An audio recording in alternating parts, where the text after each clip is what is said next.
Light travels at 186,000 miles per second, fast enough to circle Earth 7 times in a heartbeat. And yet, across the galaxy, it is painfully, hopelessly slow. A signal from the nearest star takes over 4 years to reach us. A ship moving at light speed would still need 100,000 years to cross our galaxy alone. Tonight we map the cold engineering truth behind alien silence, the crushing fuel math. The dead worlds between stars. The reason every civilization, theirs and ours, may be quietly trapped. If you want to know why nobody has come, hit subscribe and stay close. Strap in. The mission begins now. You have been told light is fast. You have not been told how slow that really is. Stand on the deck of our imaginary ship. Ahead of you stretches the void between stars. The mission planners just handed you the only number that matters. Light moves at 186,000 miles every second. In one tick of a clock, a beam crosses the distance from Los Angeles to New York more than 60 times. That sounds beautiful. On Earth it is. A laser pointed at the moon arrives in just over 1 second. A radio call from Mars takes between 4 and 24 minutes, depending on where the planet sits in its orbit. Already the conversation is breaking. You ask a question, and the answer comes back when you have moved on. Now push the throttle outward. Past Mars. Past Jupiter. Past the cold rim where Pluto drifts in shadow. A light signal sent from the edge of our solar system takes around 5.5 hours to reach Earth. That is one star system, one small pocket of warmth around a single ordinary star. Step further. Look at the nearest other star, a faint red dot called Proxima Centauri. Light from that star, racing across empty space at full speed, takes 4 years and 3 months to arrive at your eye. The photon hitting your retina tonight left its source before you watched the last Summer Olympics. Light, the fastest thing the universe permits, is already 4 years late. Now scale the map. Our galaxy, the Milky Way, measures 100,000 light-years across. A beam fired from one edge would still be in flight when civilizations rose and fell on the other side. The light leaving the galactic center right now will not reach distant arms until humans, if any remain, have forgotten the names of every country alive today. Here is the part the mission briefing makes brutally clear. Light is not a vehicle. Light is the speed limit, the absolute ceiling stamped into the laws of physics by Einstein himself in 1905. Nothing carrying mass can match it. Nothing carrying information can beat it. Every spacecraft we have ever built, every spacecraft we ever could build, must crawl beneath that line. Picture the galaxy as an ocean. Light is the fastest ship that ocean allows. Now imagine that ship still takes 100,000 years to cross. Any vessel slower, which means every vessel, takes longer. A craft moving at 1/10 the speed of light, far beyond anything humanity has engineered, would need 1,000,000 years to traverse the Milky Way once. Aliens face the same wall. Their physics is our physics.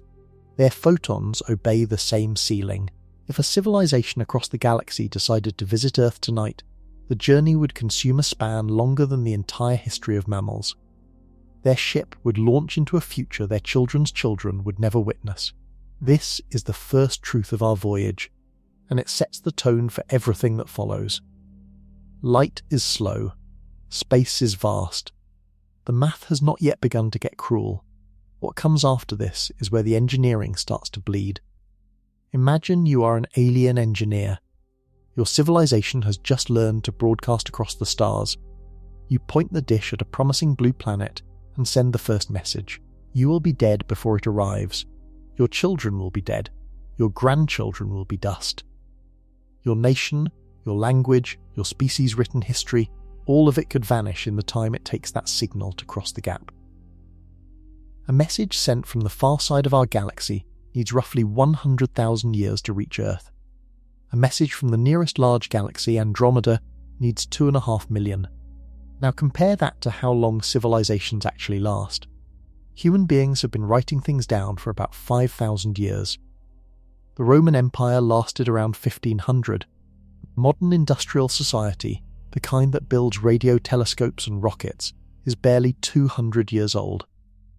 We do not yet know how long a technological civilization survives on average. The honest answer from astrobiology is that we have one data point, and it is still unfinished.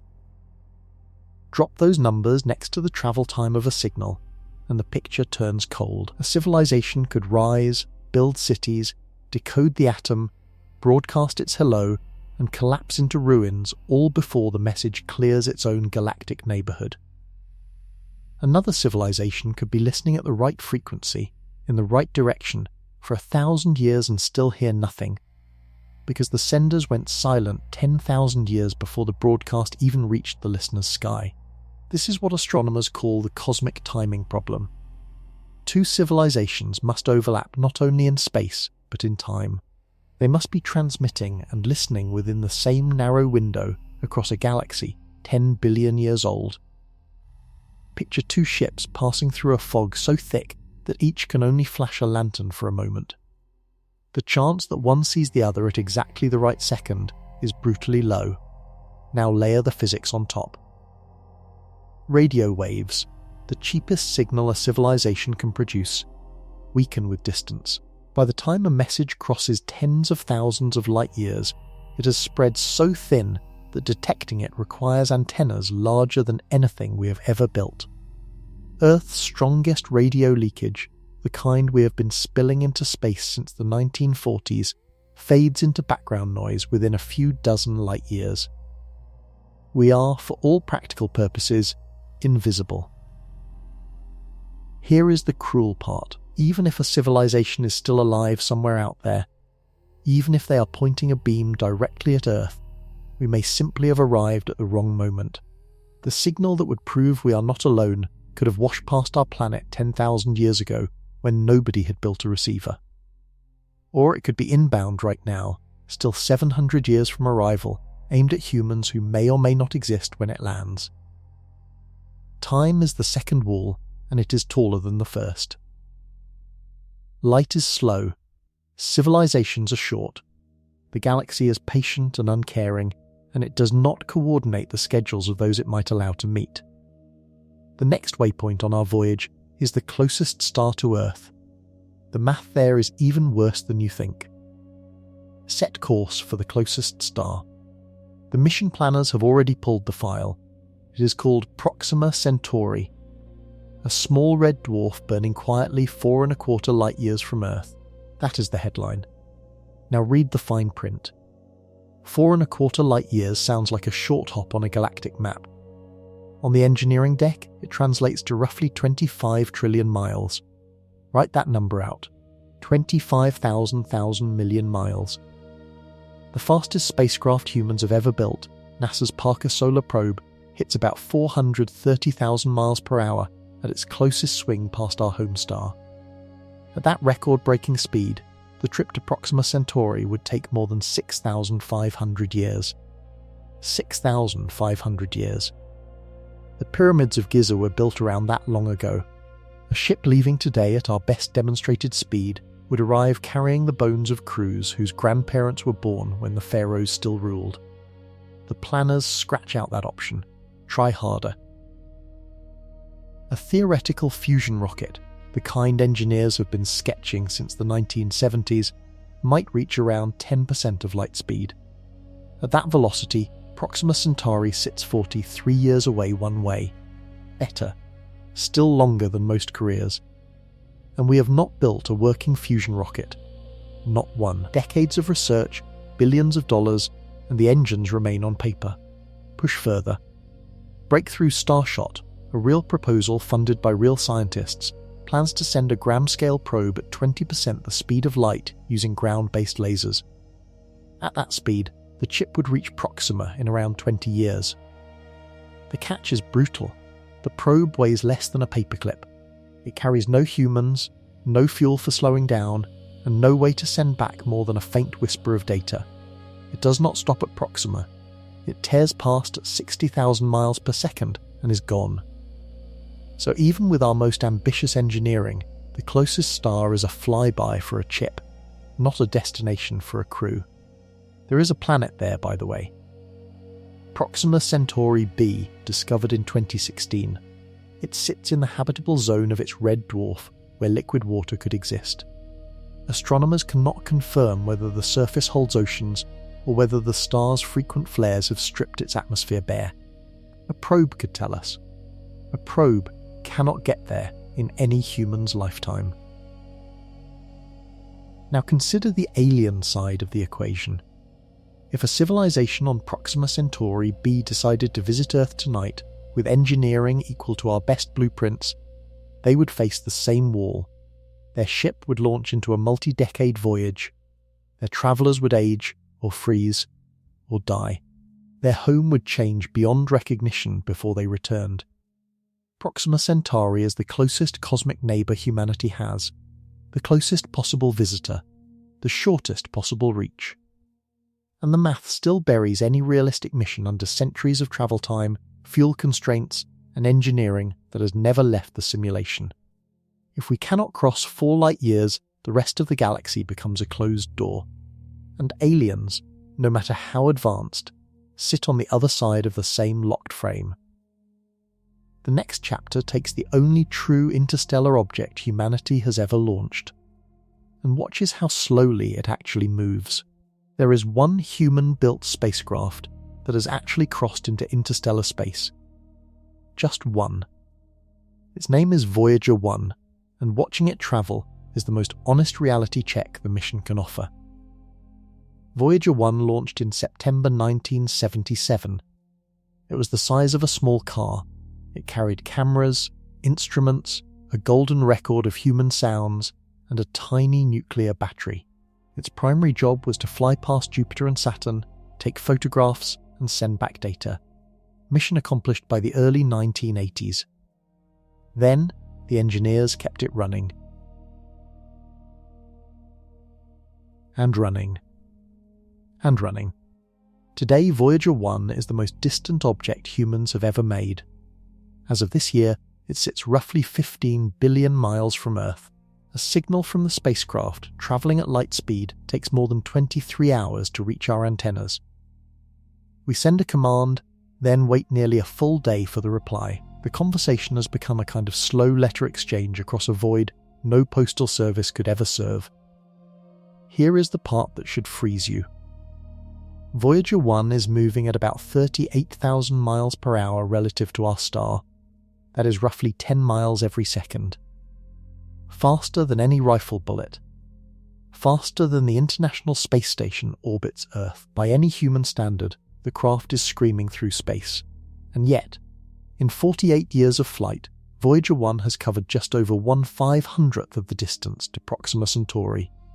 Not 1/5, not 1/50th, 1/500th. If the spacecraft kept its current speed and somehow aimed itself at the nearest star, it would need around 73,000 years to arrive. 73,000 years. The last ice age was rolling across Europe that long ago. Modern humans had not yet reached most of the continents.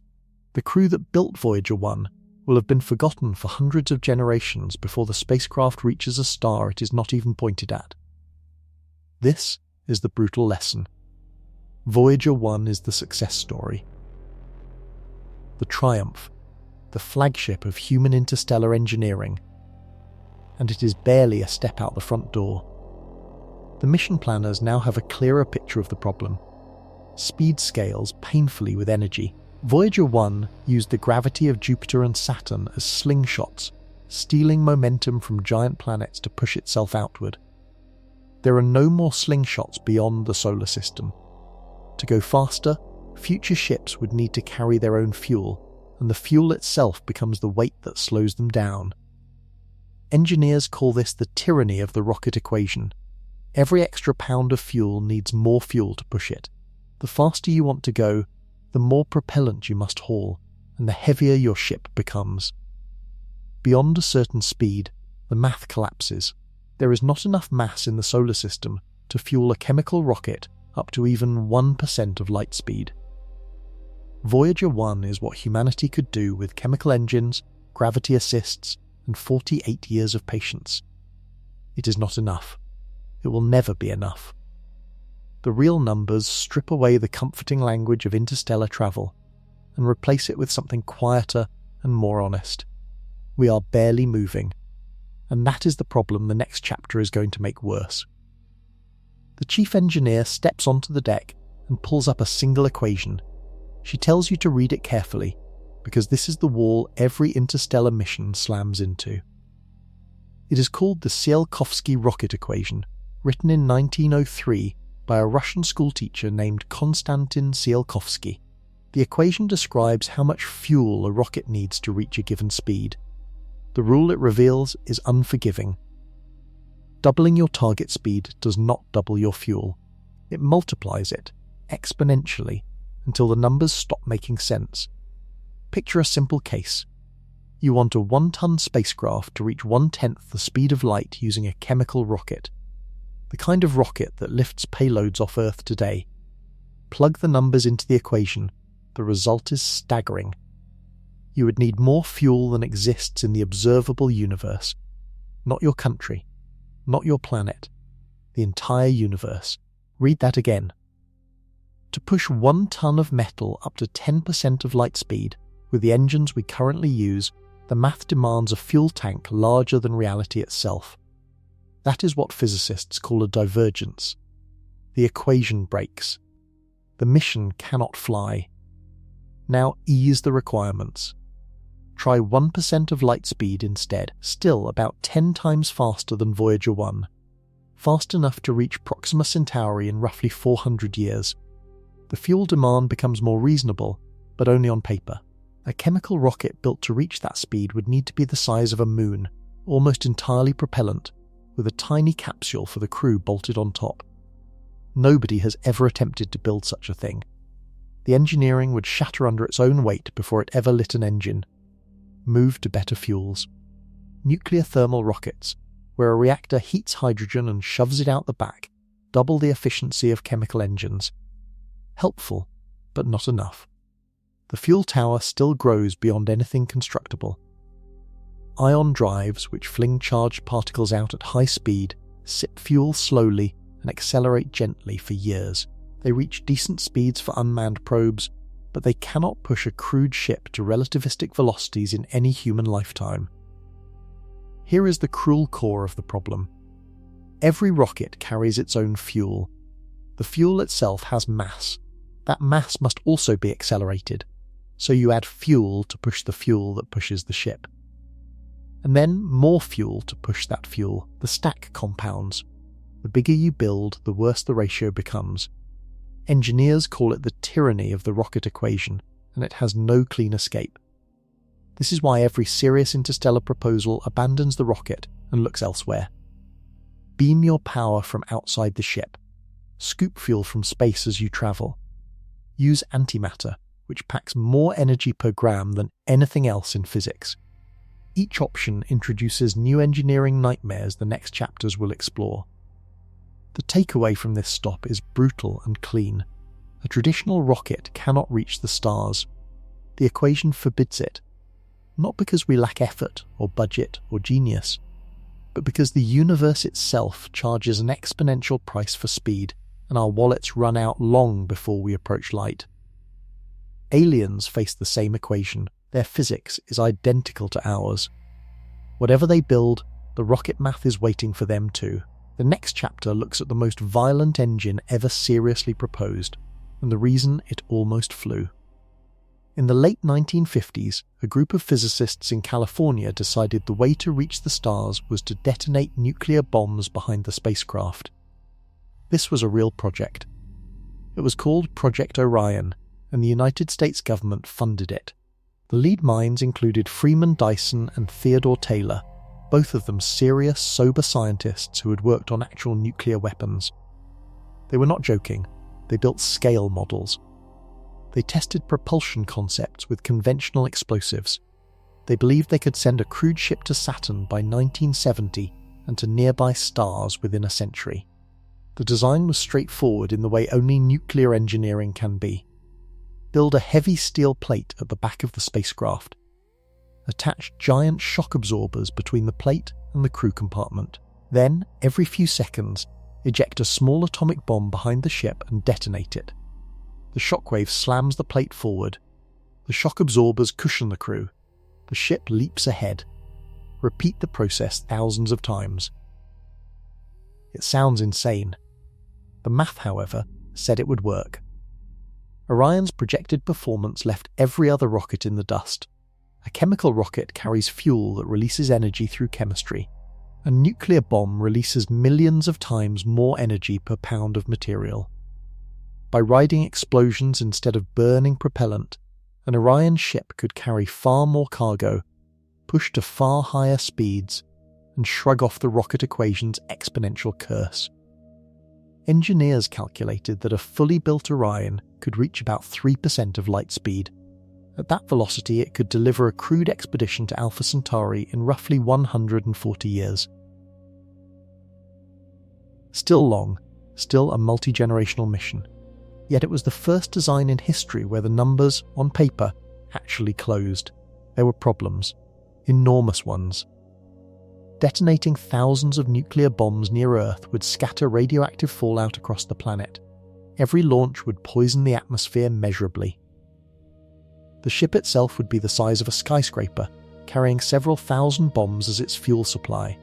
A single explosion of the propellant stockpile, accidental or otherwise, would equal a small war. Then, in 1963, the United States and the Soviet Union signed the Partial Test Ban Treaty. The treaty outlawed nuclear detonations in the atmosphere, in space, and underwater. Project Orion died overnight. A propulsion system that depended on bombs in space could not exist within a treaty that forbade exactly that. The dream did not vanish. Engineers later proposed quieter versions. A spacecraft assembled in orbit, lighting its first bomb only after leaving Earth's vicinity. A fusion pulse variant that could use cleaner devices. None of these have ever been built. The political cost remains too high. The engineering complexity remains brutal. The treaty still stands. Here is the part that should sit with you. Project Orion is the closest humanity has ever come to a propulsion system that could actually approach interstellar speeds. Real physicists, real budgets, real test articles. And it required us to weaponize space itself, to hurl atomic bombs at our own ship as fuel just to scrape 3% of light speed. Aliens visiting Earth would need engines at least this violent. Possibly far more so. Whatever they fly, the energy requirements bend back to physics our weapons treaties already banned. The next stop on the voyage takes us to a ship that never carries fuel at all. What if the spacecraft never had to carry fuel? What if it could grab fuel from empty space as it flew? In 1960, an American physicist named Robert Bussard sketched exactly that idea. The design is called the Bussard ramjet, and it haunted science fiction for decades because, on the surface, it looked like the only honest way out of the rocket equation. Here is the concept. Space is not truly empty. The thin gas between stars contains hydrogen atoms, scattered roughly 1 per cubic centimetre on average.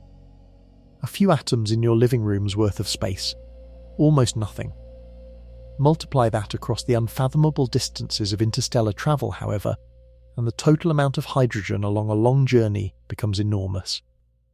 Bussard proposed a spacecraft with a vast electromagnetic scoop at the front. The scoop would be hundreds, maybe thousands of miles wide, an invisible funnel of magnetic field reaching out into the void. As the ship moved forward, the scoop would gather hydrogen from interstellar space, compress it, and feed it into a fusion reactor at the heart of the engine. The reactor would fuse the hydrogen into helium, releasing energy, and shoot the byproducts out the back as exhaust. The ship carries no fuel, it eats the universe. In theory, the faster the ramjet moves, the more hydrogen it scoops per second. The more hydrogen, the more fusion. The more fusion, the more thrust. The more thrust, the faster it goes. A self-amplifying engine that could, in principle, accelerate indefinitely toward light speed.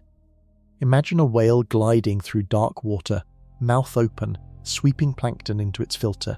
The Bussard ramjet was meant to swim through the galaxy the same way, except its plankton was hydrogen and its filter was a magnetic field strong enough to bend atomic particles. It is a beautiful design. It is also, almost certainly, broken. Later physicists ran the numbers more carefully and found a problem Bussard had underestimated. The scoop must be enormous, truly enormous. To collect enough hydrogen to feed a useful fusion engine, the magnetic funnel would need to span thousands of miles, possibly tens of thousands. Generating a magnetic field that large while flying at near light speed requires energy on a scale that makes the fuel savings irrelevant. Worse, the scoop creates drag. The same magnetic field that collects hydrogen also pushes against the surrounding interstellar medium. As speed increases, the drag grows. Eventually, the drag from sweeping up hydrogen overcomes the thrust the engine produces by burning that same hydrogen. The ship hits a speed ceiling and cannot accelerate further. A 1985 paper by physicist Robert Zubrin and Dana Andrews concluded the Bussard ramjet would actually function better as a brake than an engine. The scoop slows the ship more than the fusion drive speeds it up. The dream of an endless interstellar engine collapses into a very expensive, very large, very slow-moving anchor. Modified versions still appear in serious engineering papers. Some use the scooped hydrogen only as reaction mass, ignited by power beamed from elsewhere. Others suggest shorter, slower missions where the math behaves better. None of these have ever been built. The full ramjet, the version that could reach the stars on stolen fuel, remains a paper ship. What comes next is even smaller and shockingly closer to actually flying. If you cannot carry the fuel and you cannot scoop the fuel, then maybe the fuel should never be on the ship at all.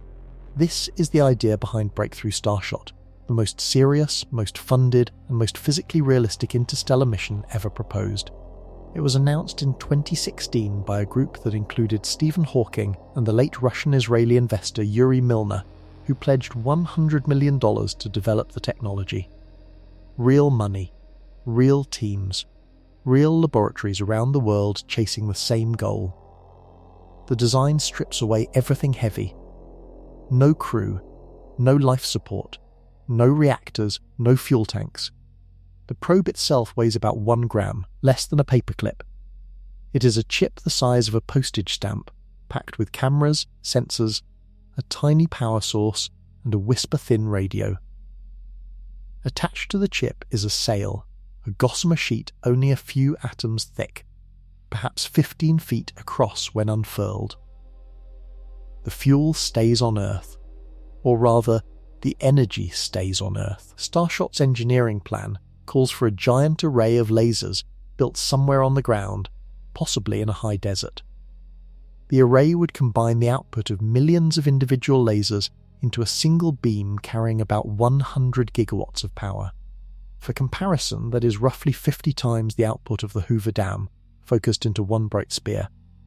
Launch a probe into orbit, aim the laser, fire the beam at the sail for about 10 minutes.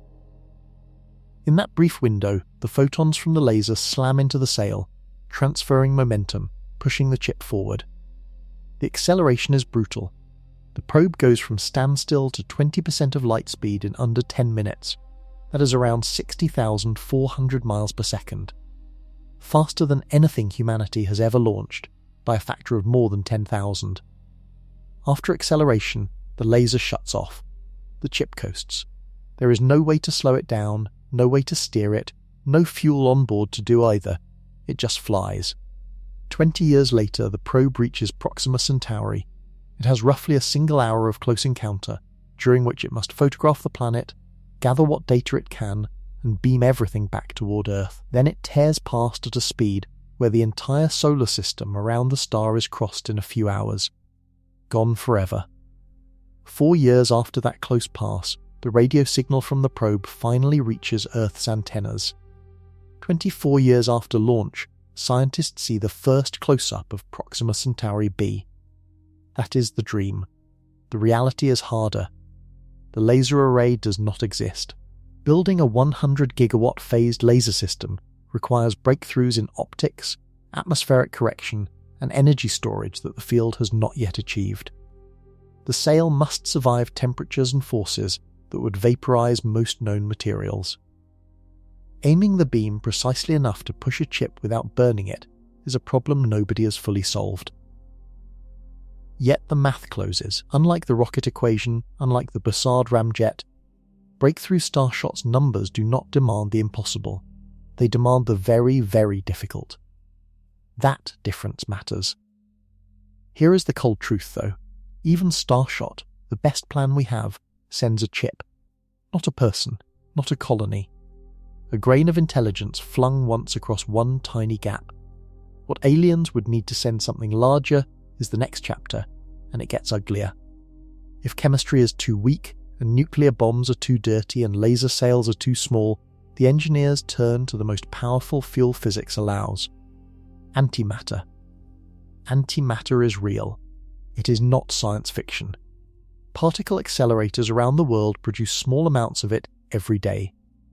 The Large Hadron Collider in Switzerland, the Fermilab accelerator in Illinois, and a facility called CERN's antiproton decelerator have all manufactured and trapped antimatter particles for study. The substance exists. The engineering challenge is what to do with it. Here is what makes antimatter the dream fuel. When antimatter touches normal matter, both annihilate completely. Every atom of mass converts directly into energy. Following Einstein's famous equation, nothing is wasted. Nothing left over. A single gram of antimatter reacting with a gram of normal matter releases as much energy as roughly 43,000 tons of dynamite. More than the bomb that destroyed Hiroshima. Imagine an engine that ran on this. A few kilograms of antimatter, carefully fed into a reaction chamber with normal matter, could push a spacecraft to a meaningful fraction of light speed. NASA and other agencies have studied antimatter rocket designs since the 1980s. The most serious proposals use antimatter to ignite fusion reactions, getting around the problem of how to direct the raw annihilation energy. The math on the rocket side actually closes. Antimatter solves the fuel mass problem. A spacecraft using antimatter could, in theory, reach 10 or even 20% of light speed without becoming a moon-sized fuel tank. A trip to Proxima Centauri shrinks from centuries to decades. The galaxy starts to feel almost reachable. Then the chief engineer pulls up the second half of the spreadsheet. The price tag. Antimatter is the most expensive substance in the known universe. Producing 1 gram of antimatter using current technology requires running a particle accelerator for years and consuming enormous amounts of electricity. Estimates from NASA and other agencies place the cost of 1 gram of antiprotons somewhere between $1 trillion and $100 trillion. The annual gross domestic product of the entire Earth is roughly $100 trillion. To fuel a single interstellar mission, engineers estimate you would need at least several hundred kilograms of antimatter, possibly tons. The total cost of the fuel alone would exceed the combined wealth of every nation on the planet by orders of magnitude. You would need to spend the economy of multiple Earths just to fill the tank. Storage is its own nightmare. Antimatter cannot touch normal matter, ever, or it annihilates. It must be held in magnetic traps, suspended in vacuum, kept colder than deep space. The largest amount of antimatter ever stored at one time, at CERN, lasted a few minutes and weighed less than 1/1000th of a gram. To store the kilograms required for a star voyage, engineers would need to scale containment technology by factors of trillions. Aliens would face the same physics, the same energy ledger, the same containment problem. Whatever exotic civilization you imagine reaching across the galaxy, antimatter remains the universe's most expensive fuel by the rules everyone shares. Suppose generously that an advanced species solves the production cost. They still must launch their fragile, energetically violent fuel through the radiation-filled void between stars. The space itself fights back, as the next chapter explains. You are now travelling at 1/10 the speed of light.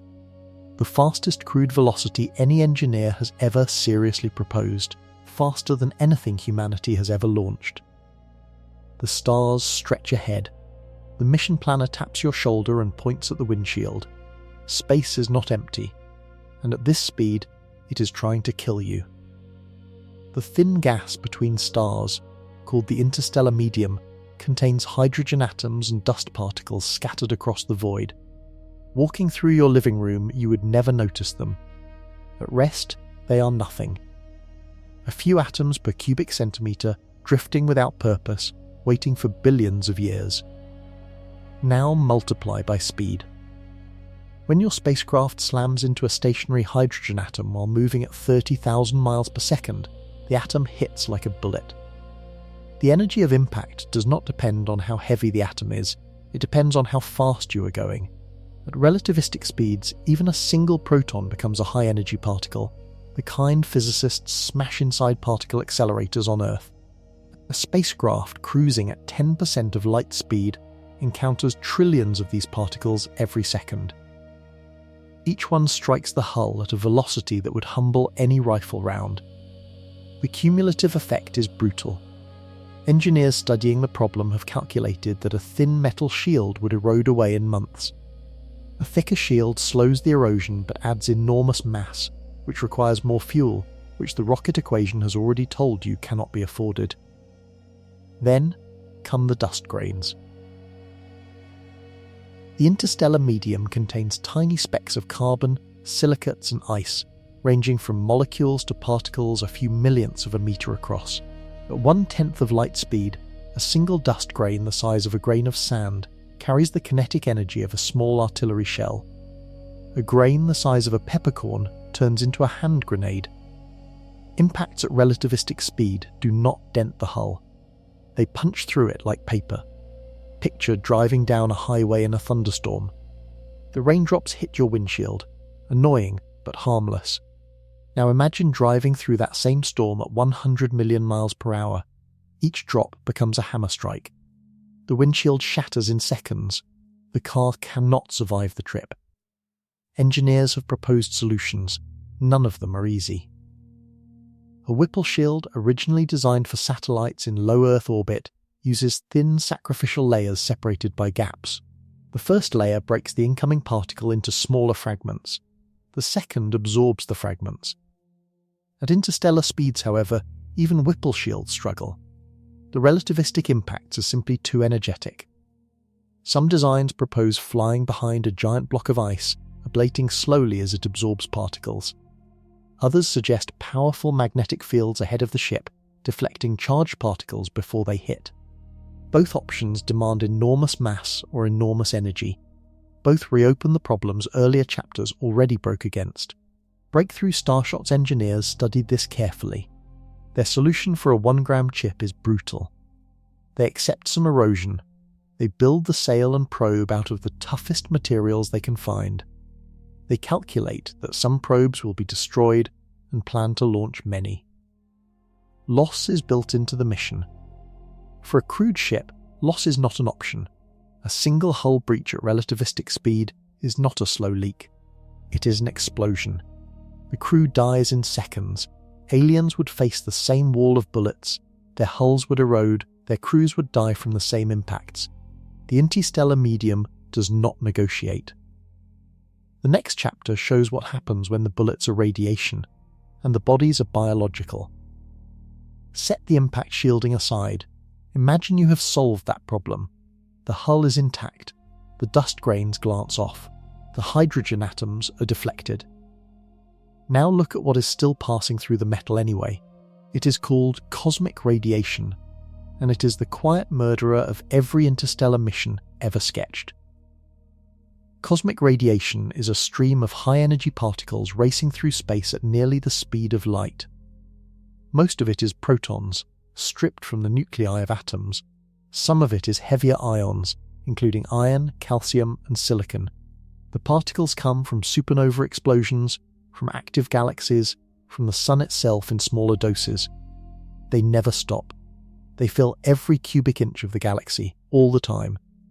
On Earth, you do not feel them. The atmosphere absorbs most cosmic particles before they reach the ground. The planet's magnetic field deflects the rest. Astronauts on the International Space Station, only 250 miles up, already receive radiation doses about 10 times higher than people on the surface. Astronauts on a 6-month mission to Mars would absorb roughly the lifetime maximum dose currently allowed for nuclear plant workers. Now leave the solar system entirely. Beyond the protective bubble of our home star's magnetic field, called the heliosphere, cosmic radiation gets worse, much worse.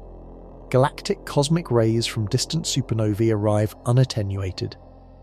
The dose rate climbs. A crew travelling between stars for decades or centuries would face an absorbed radiation total measured in catastrophic numbers. The damage is biological and brutal. High-energy particles tear through cells, breaking DNA strands. Most damage gets repaired, some does not. Cancers form, tissues fail. The brain, full of irreplaceable neurons, suffers cumulative cognitive decline. Studies of mice exposed to simulated cosmic radiation showed memory loss, anxiety and lasting brain damage after exposures equivalent to a few months in deep space. For a crew on a multi-decade voyage, the consequences stack.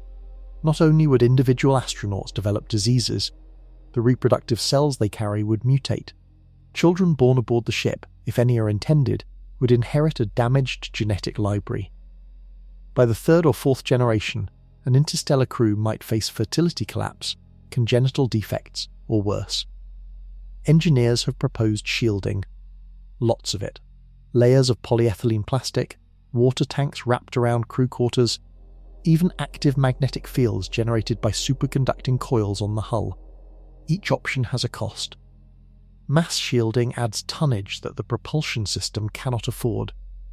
Magnetic shielding requires constant power and creates fields strong enough to interfere with onboard instruments and possibly with the crew's own bodies. The deepest problem is energy. Stopping a cosmic ray proton requires several inches of dense material. Stopping a heavy ion nucleus, common in galactic radiation, requires far more. A ship with enough shielding to keep its crew safe for 50 years becomes a flying brick, slow, expensive, and barely better than a cave. Aliens face the same biology. Whatever their cells are made of, high-energy radiation breaks chemical bonds. Their tissues mutate the same way ours do. Even an alien species evolved in higher background radiation has limits, because the dose during interstellar flight is not background, it is bombardment. This is one of the strongest arguments against biological visitors from other stars. Living crews cannot survive the journey. The math says machines must come instead, or nothing comes at all. The next chapter twists the knife. Even if the crew survives, time itself stops being their friend. The chief engineer hands you a strange gift. She tells you that if you push your ship close enough to light speed, time itself slows down for the crew. A century outside might pass in only 10 years on board. You smile. Then she explains the price. This effect is called time dilation. It is real, measured and confirmed by experiments since the 1960s. Atomic clocks flown on aircraft return to Earth running fractions of a second slower than identical clocks on the ground. GP's satellites must correct for time dilation every day, or the system would drift miles off within hours. The faster you move, the slower your clock runs relative to a stationary observer. At everyday speeds, the effect is microscopic. At relativistic speeds, it becomes dramatic. A spacecraft cruising at 90% of light speed experiences time roughly half as fast as the universe outside. At 99%, the gap widens. A year on board equals about 7 years out in the galaxy. Push to 99.9%, and 1 year of crew time stretches to 22 years of cosmic time. For a moment, this looks like the answer to interstellar travel. Suppose a ship reaches 99% of light speed. The trip to a star 100 light-years away, which would normally take more than a century, now feels like only 14 years to the crew. Long but survivable. They could explore distant systems within a single human lifetime. Then look back at Earth. while the crew aged 14 years, more than 100 years passed at home. Their parents are dead, their friends are gone. The country they launched from may no longer exist. The language they spoke may have shifted into something they no longer recognize. The political system, the technology, the music, the everyday rhythms of life have all transformed beyond recognition. A traveller returning from a single voyage steps into a future no one prepared them for. This is the cruel gift. Time dilation lets you reach the stars within a lifetime, but the lifetime you save is only your own. Everyone you knew is gone before you arrive home, if you ever return at all. Now imagine the round trip. A mission to a star 50 light-years away, at high speed, might feel like 15 years on board. Earth experiences more than 100 years passing during that mission. The astronauts return as biological adults to a planet whose grandchildren of grandchildren do not remember their names. Their families are gone twice over. Their training is obsolete. The institution that hired them no longer exists. History offers a faint echo. Sailors who left Europe for multi-year voyages sometimes return to find loved ones dead and politics overturned. Time dilation is that experience multiplied by powers of 10. For aliens visiting Earth, the math runs the same way. A crew leaving their home world at high speed would arrive on Earth long after their civilization moved on. If they returned, their species might be unrecognizable or extinct. Sending biological visitors becomes a one-way exile from their own culture. Some scientists argue this is reason enough to expect any interstellar visitor to be a machine. Machines do not grieve their lost world. Machines do not need to come home. Biology demands return. Physics forbids it. The next chapter follows the engineers who tried to plan for crews that would never come back. The generation ship, where civilization itself becomes the cargo.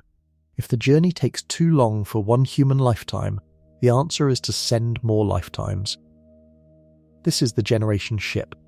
The idea is straightforward and devastating. Build a self-contained habitat the size of a small city. Launch it toward another star.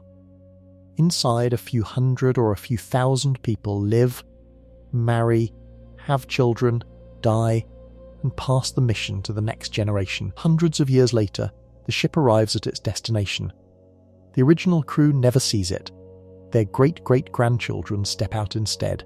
Proposals for generation ships go back to the 1920s, when the Russian rocket pioneer Konstantin Tsiolkovsky first sketched cylindrical habitats spinning to provide gravity.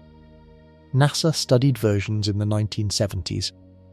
Modern engineers have updated the designs with better materials, better life support, and better ecological models.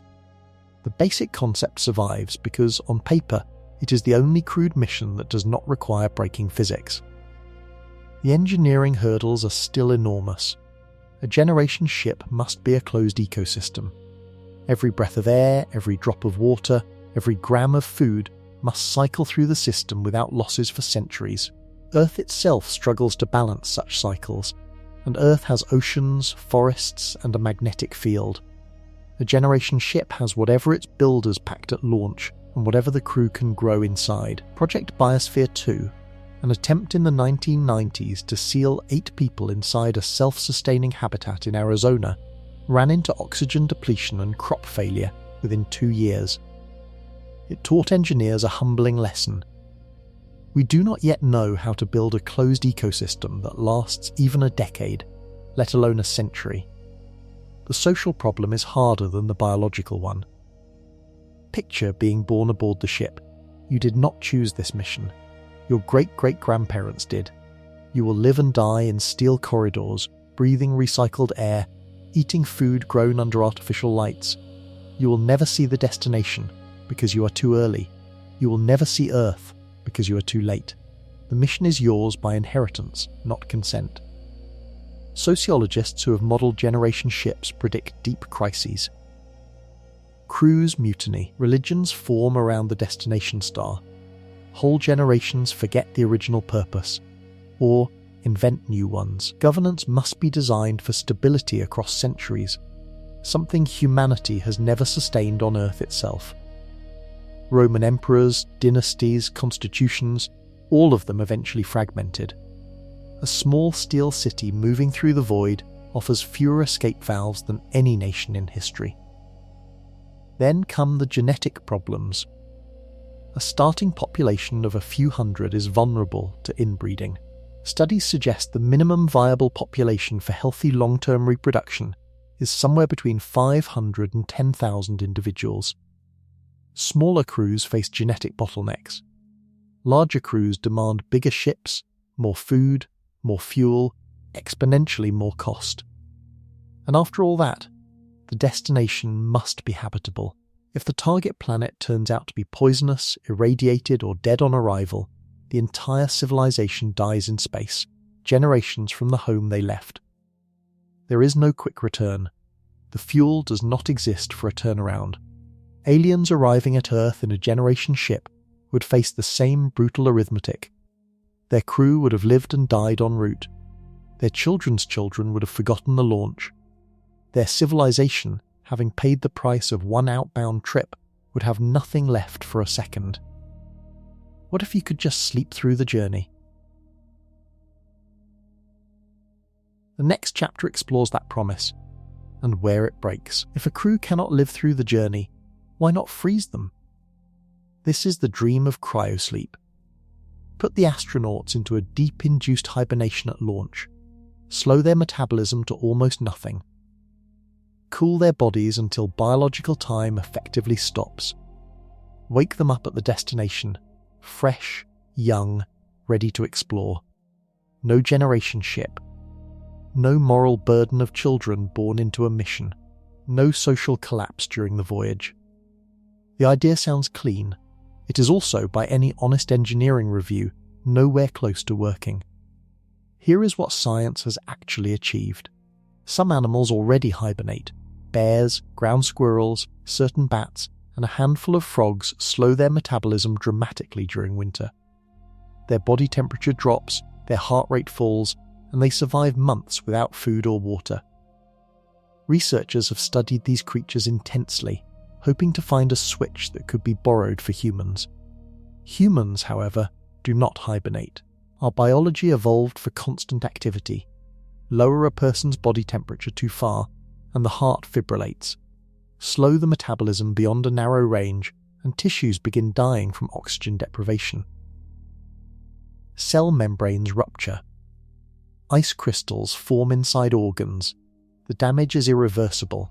Doctors have developed therapeutic hypothermia, the practice of cooling cardiac arrest patients to around 90 degrees Fahrenheit for a few days to reduce brain damage. This is real, used in hospitals today, and it works. It also lasts only a few days, requires constant medical supervision, and saves a small minority of patients. Scaling this from days to decades without supervision in deep space is a leap nobody has remotely solved.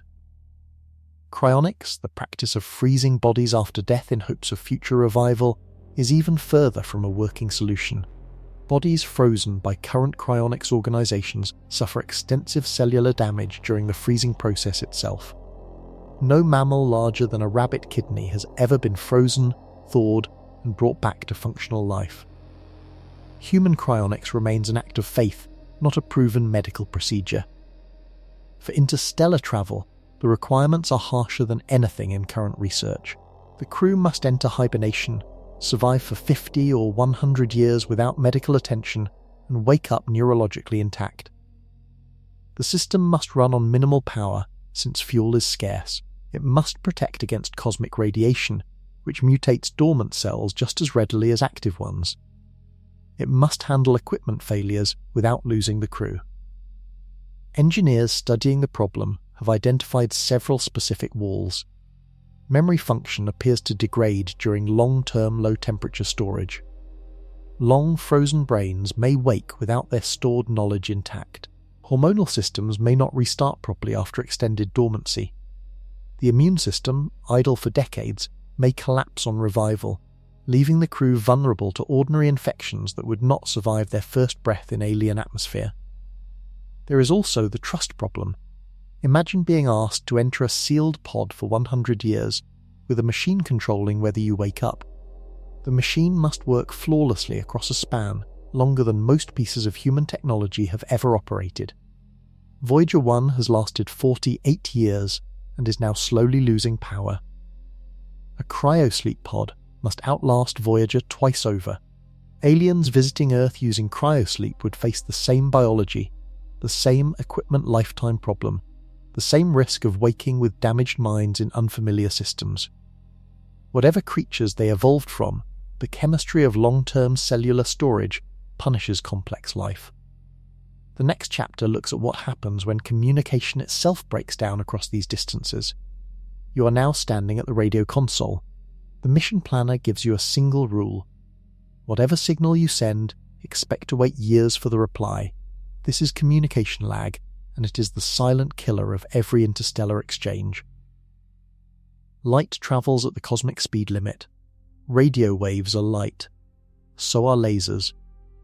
So are every other signal physics permits a civilization to send. None of them go faster than that ceiling. The lag is unavoidable. Inside our own solar system, the problem is already painful. A radio command from Earth to a Mars rover takes between 4 and 24 minutes to arrive, depending on planetary alignment. Engineers do not control rovers in real time. They send a sequence of instructions, then wait. The rover executes blindly for hours before any human knows whether the command worked. A single wrong line of code can kill the mission, with no way to intervene during the lag.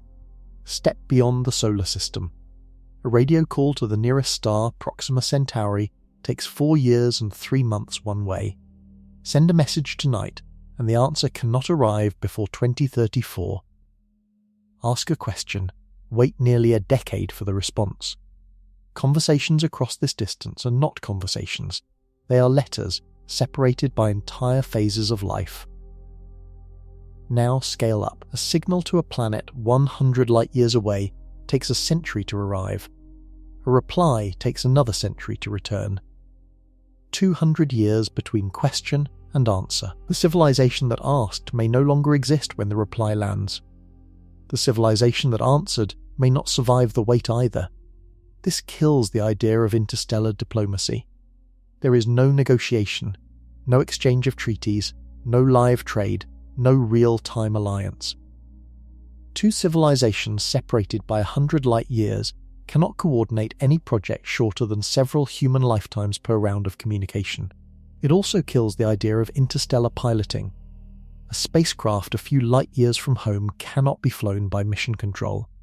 The crew must be self-sufficient, capable of solving every problem on board, because help from Earth arrives years too late to matter. If the engine fails, they fix it themselves or die. If a medical emergency strikes, the doctor on board is the only one who can act. Engineers studying long-distance communication have identified deeper problems. Signals weaken with distance, following the inverse square law. Energy that would saturate a receiver 1 mile away spreads thin enough to disappear into background noise at thousands of light-years.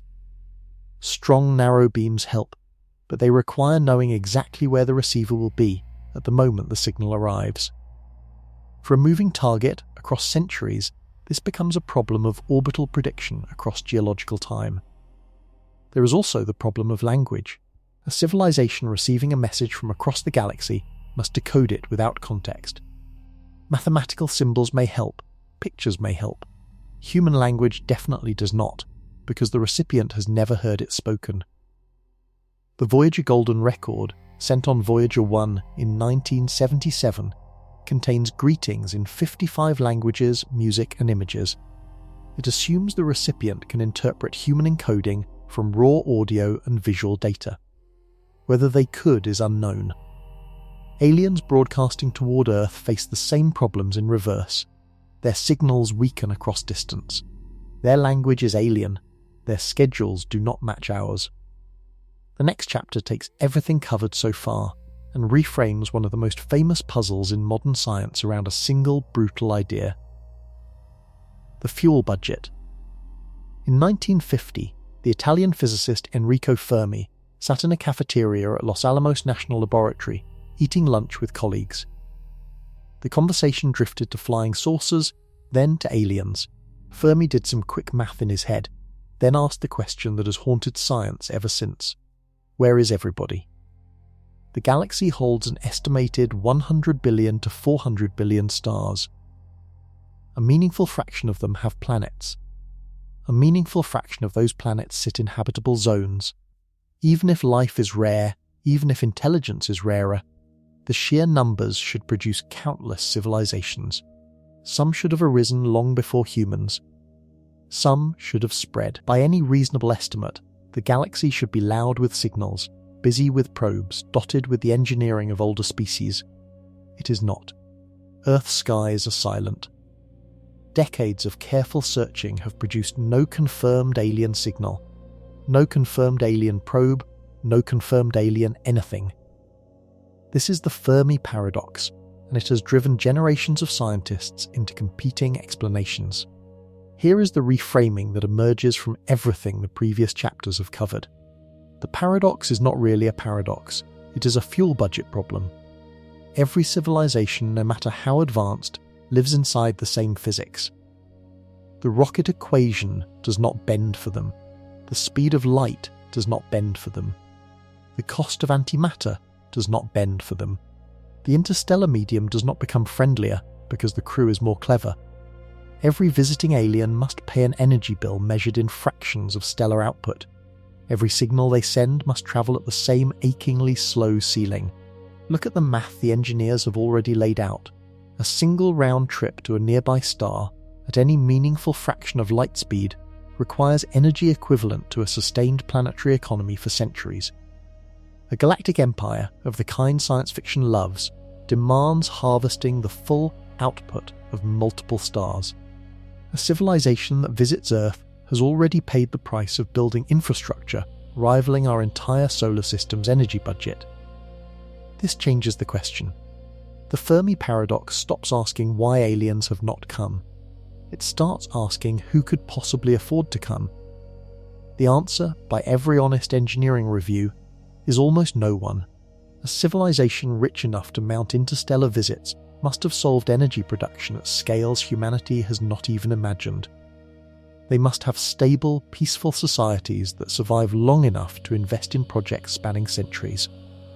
They must accept that their explorers may never return, that their messages take longer than dynasties last, and that their wealth will fund mostly silence. Most civilizations, even most advanced ones, almost certainly cannot afford this. They build instruments, they listen, they send small probes, they never cross the Gulf, because the Gulf demands a budget their economies do not have. This explains the silence without invoking apocalypse. It does not require that civilizations destroy themselves. It does not require that aliens are hiding. It only requires that interstellar travel is, for almost everyone in the galaxy, prohibitively expensive. The math has already shown why. Earth itself fits the pattern. We have rockets, we have telescopes, we have plans. We do not have a star-spanning budget, neither, probably, do most others. The next chapter takes a darker view of the same silence, where the issue is not that they cannot come, but that they choose not to speak. Suppose, against everything the math says, a few civilizations have solved the energy problem. They can travel between stars. They can listen across the galaxy. They could speak. They do not. This is the Dark Forest hypothesis, named after a novel by the Chinese science fiction writer Liu Cixin, but it draws on serious thinking by real astronomers and game theorists. The idea is uncomfortable. It frames the galaxy as a forest at night, full of hunters who know that any sound, any light, any sign of life might attract a predator. The safest move is to stay silent. The smartest civilizations make no sound at all. Here is the logic, stripped down to engineering terms. In any galactic encounter, two civilizations have very limited information about each other. They do not know whether the other species is peaceful or hostile. They do not know how fast the other can build weapons. They cannot communicate in real time, because the speed of light forbids it. They cannot trust any signal the other sends, because deception across light years cannot be verified. Now add scale. A civilization advanced enough to detect another from across the galaxy is also, by definition, advanced enough to weaponize that distance. A small probe accelerated to relativistic speed and aimed at an inhabited planet becomes a kinetic weapon. The energy of impact would dwarf any nuclear arsenal humans have ever built. There is no defense. The projectile arrives with no warning because it travels almost as fast as the light announcing its launch. This creates a brutal calculation. If you reveal your location to an unknown civilization, you give them the option to destroy you cheaply. If they reveal their location to you, you have the same option. Neither side can verify the other's intentions. Neither side can wait for proof, because waiting is itself a vulnerability. The rational response, according to the dark forest argument, is silence. Hide, listen, but do not transmit. If you must communicate, encrypt heavily and hope for the best. Humanity has been broadcasting for over a century. Radio, television, military radar, deep space communications. Our signal sphere now extends roughly 120 light-years in every direction. Millions of stars sit inside that bubble. By the dark forest logic, this was a mistake. We have already announced ourselves to anyone listening before we understood the rules of the forest. Some serious scientists have argued against active broadcasting, called METI, for messaging extraterrestrial intelligence. The late Stephen Hawking publicly worried that contact with a more advanced civilization could end badly for the less advanced one, comparing it to what happened to indigenous peoples after European contact. Other researchers disagree, arguing that any civilization advanced enough to reach us would be advanced enough to be peaceful. Both sides agree on one thing. We do not know. The dark forest is a hypothesis, not a confirmed truth. There is no evidence for galactic predators. There is also no evidence against them. The theory simply offers a logical answer to the silence. If aliens exist, and if some of them are dangerous, the safest civilizations are the quiet ones. We hear nothing because the speakers have learned not to speak. This is the second possible explanation for the cosmic silence. The first was that no one can afford to come. The second is that those who could choose not to be heard. The next chapter steps back from biology and budgets and asks whether physics itself offers a loophole. The wormhole. Pull up the first loophole anyone reaches for. The wormhole. A wormhole is a tunnel through space-time itself. Picture the universe as a thick sheet of paper. Two stars sit on opposite sides of the sheet, separated by thousands of light-years if you crawl along the surface. Now fold the paper. The 2 points touch. Punch a tunnel between them. A traveller steps through and emerges on the other side, having crossed a distance that by the long route would have taken millennia. Wormholes are not science fiction. They are real solutions to Einstein's equations of general relativity. The same equations that predicted black holes and gravitational waves before anyone observed them. In 1935, Einstein and his colleague Nathan Rosen described what we now call Einstein-Rosen bridges, theoretical connections between 2 points in spacetime. The math allows them. The universe, for all anyone can prove, might contain them. The math also says they cannot work the way we want. Here is the first problem. A natural wormhole, formed by the collapse of certain types of matter, would close almost instantly. The throat pinches shut faster than even light can pass through. A traveller stepping in would be crushed by the collapse before reaching the far side. The tunnel exists for an instant, then becomes a pair of singularities, useless for travel. To keep a wormhole open, physicists calculated, you need something extraordinary. A substance with negative energy density. Matter that pushes outward when you compress it, instead of inward. The technical name is exotic matter, and the universe, as far as anyone has measured, contains almost none of it. There is a tiny exception. In the 1940s, the Dutch physicist Hendrik Casimir predicted that two parallel metal plates, placed extremely close together in a vacuum, would experience a small inward force, caused by quantum effects. This Casimir effect was confirmed experimentally in 1997. The space between the plates technically contains a region of negative energy density. The amount, however, is microscopic. To hold open a wormhole large enough for a spacecraft, you would need negative energy on a planetary scale, something nobody has ever observed or produced. The American physicist Kip Thorne, who later won a Nobel Prize for his work on gravitational waves, studied wormholes carefully in the 1980s. The science fiction writer Carl Sagan had asked him to design a realistic wormhole for the novel Contact.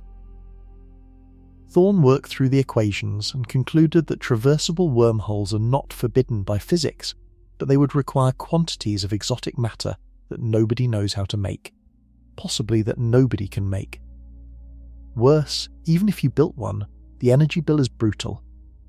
Some calculations suggest that holding a wormhole open large enough for a human to pass through would require negative energy equivalent to the mass of Jupiter, converted entirely into the exotic form. Other estimates run higher. The numbers stretch beyond any civilization the engineers have imagined. There is also a stability problem. Quantum effects suggest that a wormhole, even if held open, might amplify small fluctuations into catastrophic feedback.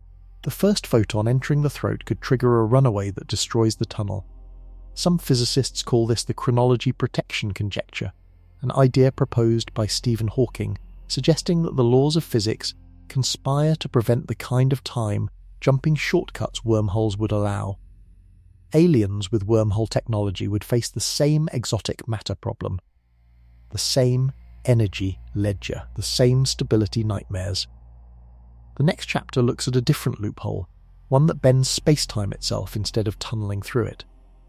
In 1994, a Mexican physicist named Miguel Alcubierre published a paper that electrified everyone who read it. He had found a way, mathematically, to travel faster than light without breaking Einstein's rules. The trick was elegant. A spaceship, Alcubierre proposed, would not actually move through space. Instead, the space around the ship would move. Compress the space-time in front of the ship. Stretch the space-time behind it. The ship sits inside a calm bubble, technically motionless, while the bubble itself surfs through the universe at any speed you want. Picture standing on a moving sidewalk at an airport. You are not walking. The walkway is carrying you. Now imagine the walkway can travel at any speed, including speeds that should be physically impossible, because nothing inside the walkway is actually moving relative to the walkway itself. Einstein's speed limit applies to objects moving through space. It does not, technically, apply to space moving on its own. This is the Alcubierre drive, and the math holds together. General relativity allows it. The equations describe a real, valid solution to Einstein's field equations. A ship inside such a bubble could cross the galaxy in days, weeks, or hours, depending on how aggressively you warp the bubble. The catch arrived almost immediately. Alcubierre's solution, like the wormhole, requires exotic matter. Specifically, it requires regions of negative energy density to compress and stretch space-time in the precise pattern needed. The amount is staggering. Early calculations, in Alcubierre's own paper, suggested that a warp bubble large enough for a small spacecraft would need negative energy equivalent to the mass of the visible universe. Not a planet, not a star, the entire cosmos worth of exotic matter, which the cosmos does not seem to contain. Later researchers refined the numbers. In 2012, a NASA physicist named Harold White proposed that adjusting the geometry of the bubble could reduce the required negative energy dramatically, possibly down to the mass of a small spacecraft. Other physicists have argued that White's revisions still demand more exotic matter than physics has ever observed. The debate continues. No working warp drive exists. No exotic matter on the required scale exists. The entire concept lives in equations and simulations. Even if you found the matter, deeper problems remain. The bubble, once moving, cannot easily communicate with the outside universe. Light from inside the ship cannot escape forward, because the space-time ahead is compressing too rapidly. The ship cannot see where it is going. Steering becomes impossible. Stopping becomes impossible. A bubble surfing through the galaxy at faster than light speed could not be turned off from inside, because no signal from the cabin can reach the front edge of the bubble. There is also the arrival problem. When the bubble decelerates and dissolves, the energy compressed at its front edge releases into space. Calculations suggest the burst would carry the energy of a supernova, vaporizing whatever the ship was trying to visit. Arriving at a planet would mean destroying the planet. Useful for warfare, perhaps. Useless for exploration. Quantum effects pile on. Theorists have argued that the bubble itself would accumulate radiation as it travelled, eventually frying the crew with energies beyond any shielding. Others argue that such bubbles, even if formed, would be catastrophically unstable, collapsing into singularities before completing a single trip. Aliens using warp drives would face the same exotic matter wall, the same arrival problem, the same instability. The next chapter explains why faster-than-light travel of any kind, even if technically possible, breaks the universe in a deeper way. The mission planner pulls up one final equation and tells you it is the deepest reason the universe says no. Faster-than-light travel does not just break engineering, it breaks cause and effect. Here is the problem, stripped to its core. Einstein's special relativity, published in 1905, established that time and space are connected. Two observers moving at different speeds disagree about when events happen. They do not disagree about which events happen. They do not disagree about the order of cause and effect, where one thing leads to another. As long as nothing travels faster than light, the universe stays consistent. Causes always come before their effects, no matter who is watching. The moment something exceeds the speed of light, that consistency shatters. Picture a simple example. A spaceship leaves Earth, travels to a distant star at faster than light speed, then returns. To an observer on Earth, the ship arrives, turns around and comes home. Normal. Now imagine a second spaceship, moving at high speed in a different direction. By the rules of relativity, this second observer sees a different sequence of events. From their perspective, the original ship arrives back at Earth before it ever left. This is not a paradox of perception. The math is real. Faster-than-light travel in any reference frame can be reinterpreted as backward time travel in another reference frame. There is no neutral observer who can settle the dispute, because relativity says no observer is privileged. The consequences are catastrophic for logic. If a ship can effectively travel backward in time, then a message could be sent to the past. A signal could arrive before it was sent. A cause could be prevented by its own effect. The famous grandfather paradox, where someone travels back in time and prevents their own grandfather from meeting their grandmother, becomes a real possibility every time anything moves faster than light. Physicists call this the chronology problem, and it is the deepest reason most theorists believe faster-than-light travel is impossible. Not just hard, not just expensive, logically incompatible with a universe where things make sense. Stephen Hawking proposed what he called the chronology protection conjecture. The laws of physics, he argued, must contain mechanisms that prevent the formation of stable time loops. Whenever someone tries to build a wormhole, a warp drive, or any other faster-than-light system, quantum effects would amplify into runaway feedback that destroys the device before it can create a paradox. The universe, in Hawking's view, censors its own loopholes. There is no proof Hawking was right. There is also no observation of any time loop, anywhere, ever. Every test of relativity, from atomic clocks on aeroplanes to gravitational waves from colliding black holes, has confirmed that cause and effect hold across cosmic distances. The universe behaves as if faster-than-light travel is forbidden, even if equations occasionally suggest otherwise. For aliens, the implications are the same. A civilization that masters faster-than-light travel must also master backward time travel, whether they want to or not. Either they accept paradoxes that break their physics, or they encounter the same chronology protection that stops humans. The simplest reading of the cosmic silence is that no one can break this rule. Light is the speed limit. Light is slow. The galaxy is large. the math closes only one way. Visitors who could come do not exist, because the loophole that would let them does not work. The next chapter steps away from forbidden physics and asks what kind of civilization could still try, given the rules as they actually are. The mission planner clears the screen and projects a single ladder. 3 rungs. Each rung represents a level of civilization, measured not by population or weapons or knowledge, but by raw energy. This is the Kardashev scale. It was proposed in 1964 by the Soviet astronomer Nikolai Kardashev, who realized that the only universal way to compare civilizations across the galaxy is to ask how much power they can harness. Everything else is local. Energy is the one currency every species shares. Type 1, a civilization that controls all the energy reaching its home planet from its parent star. For Earth, that means harvesting essentially every photon falling on our atmosphere, every drop of geothermal heat, every wave and wind on the surface.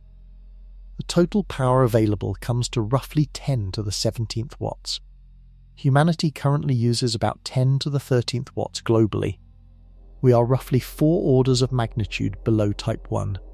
Estimates from Carl Sagan and others suggest we might reach this level in 2 or 3 centuries, if we survive. Type 2. A civilization that controls the entire output of its parent star, not just the fraction reaching its planet. All of it.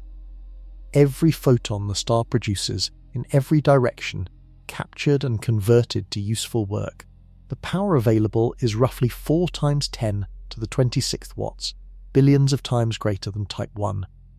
The classic engineering proposal for reaching this level is the Dyson sphere or Dyson swarm, named after Freeman Dyson, who described it in 1960. Type 3. A civilization that controls the energy of an entire galaxy. Hundreds of billions of stars harnessed somehow into a coordinated network. The power available is around 10 to the 37th watts, a number that has no comparison in human experience. A Type 3 civilization would, by any reasonable measure, be a god in the engineering sense. Now connect this ladder to interstellar travel. A round trip between stars at relativistic speed requires energy on the order of what a star produces in days, weeks, or years. Not what humanity produces, what an entire star produces. To send a single crewed mission to a nearby system at 10% of light speed, you would need to capture the equivalent of weeks of stellar output and pour it into propulsion. That is firmly above Type 1 capability. It sits in the lower reaches of Type 2. For a galactic empire, with regular voyages between hundreds or thousands of star systems, the energy budget climbs further. Each round trip drains stellar-scale resources. A civilization that wants to maintain such an empire must operate at high Type 2 or low Type 3 scales, harvesting whole stars routinely just to fund its transportation network. Here is the cold consequence. Any alien civilization capable of visiting Earth must already be somewhere between Type 2 and Type 3. Their engineering must include Dyson swarms or equivalent infrastructure. Their power consumption must dwarf the entire human species by factors of billions. Their construction projects must reshape solar systems. Astronomers have searched for evidence of such civilizations. A Type 2 civilization should leak waste heat in the infrared, because no engine is perfectly efficient. A Type 3 civilization should leave dark patches across the galaxy where stars have been wrapped and dimmed. Surveys have looked. The Glimpse, KIC 8462852, and other catalogues have turned up some odd objects, but nothing yet that confirms a Dyson swarm or galactic engineering. The silence at this scale is louder than the silence at our own. Either nobody has reached Type 2, or they hide it perfectly. The next chapter looks at what Dyson swarms actually require, and why even building one swallows resources beyond imagination. Freeman Dyson did not actually propose a sphere. He proposed a swarm. In 1960, Dyson published a short paper in the journal Science with a deceptively simple suggestion. If a civilization grows long enough, it will eventually need more energy than its planet can collect. The natural solution is to capture energy directly from the star itself. Dyson described a vast cloud of orbiting structures, each one absorbing sunlight and converting it to useful power, surrounding the star in a shell of harvesters. Popular culture later transformed this into a solid sphere, a single rigid shell encasing the star. Dyson himself called that idea mechanically impossible.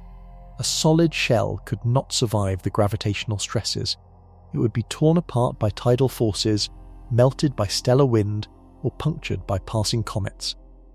The real proposal was always a swarm, millions or billions of independent satellites, each one in its own orbit, collectively intercepting most of the star's output. The math of building one is staggering. A Dyson swarm around our home star would need to capture roughly 4 times 10 to the 26th watts of power. That is the total output of the star. To do this, you would need surface area roughly equal to a sphere, with a radius of about 93 million miles. The distance from Earth to its star. The area in question runs to several hundred billion square miles. Where does the material come from?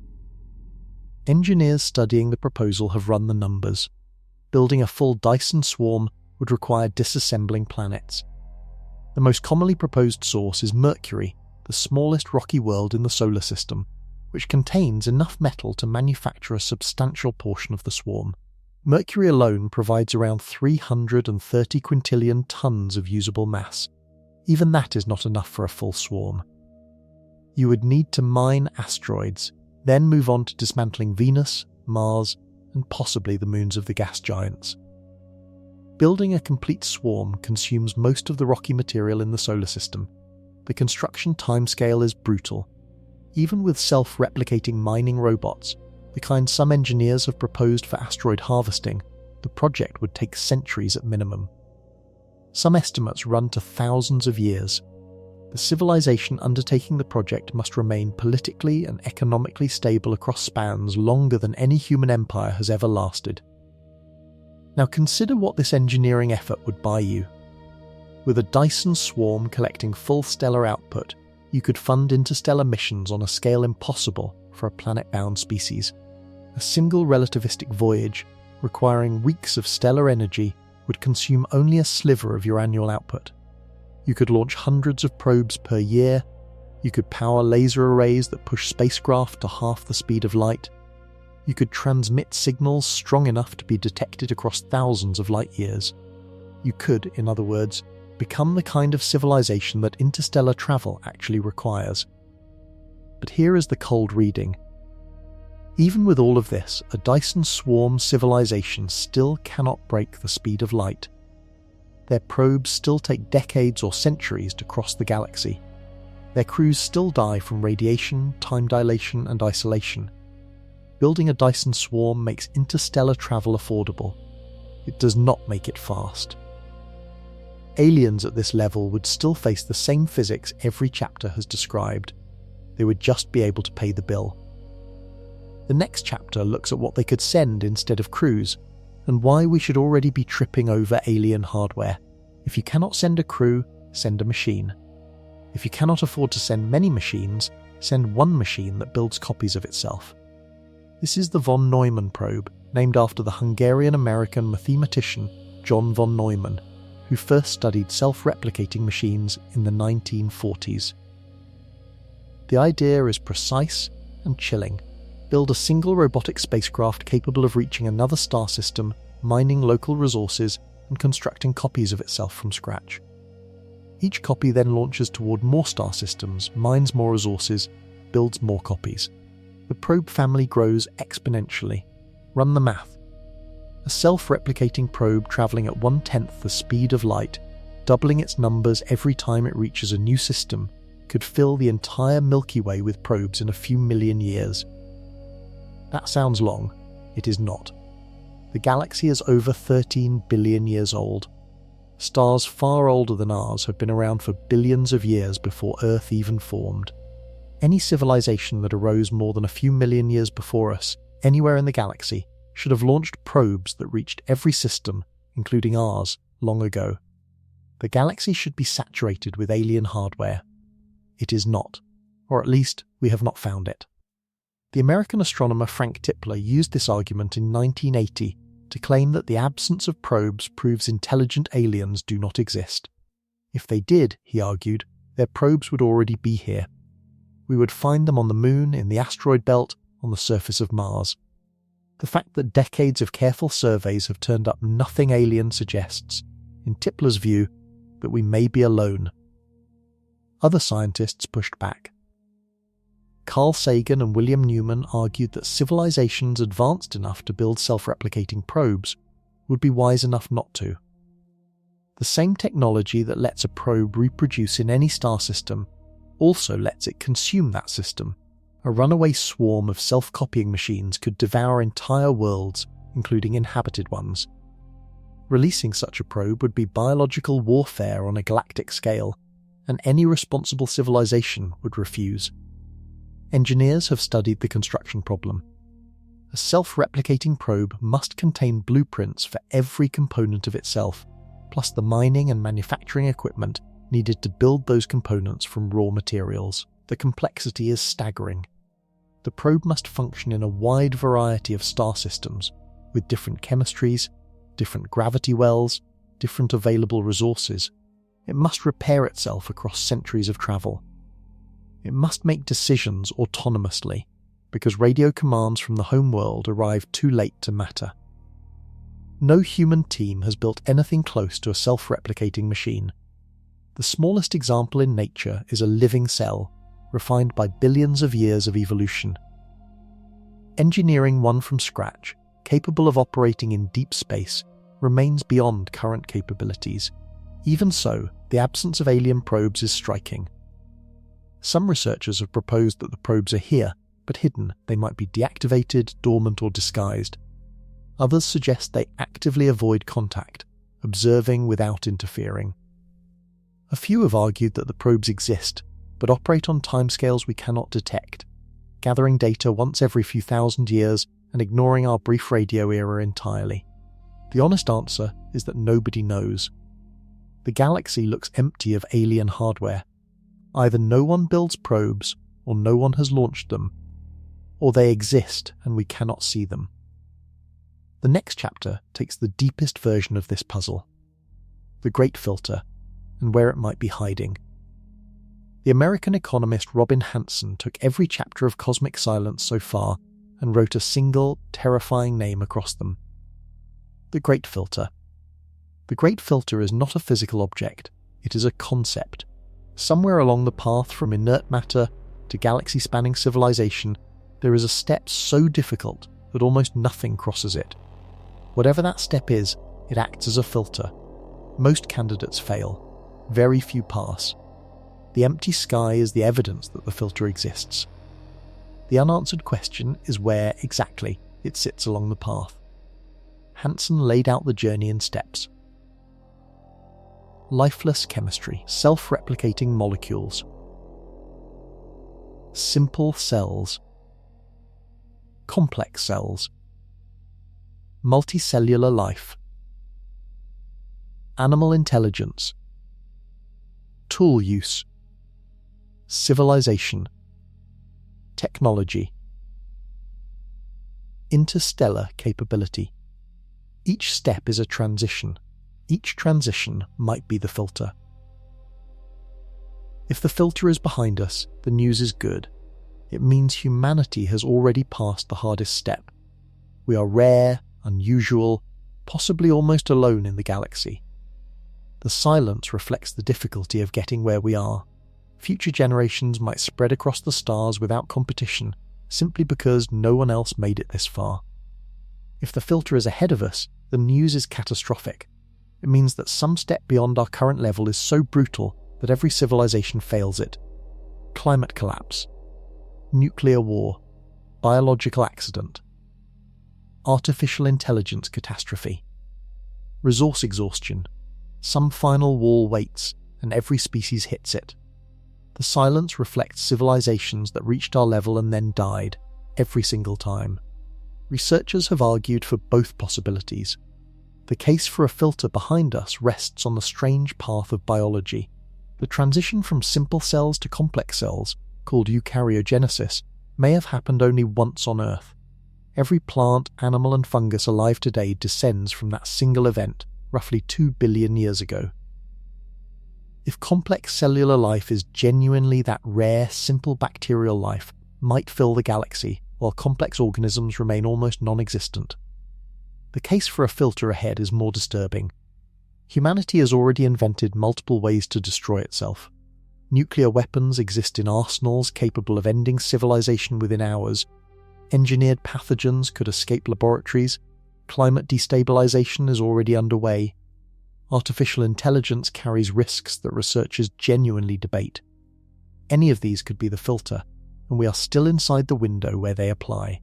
The brutal calculation runs as follows.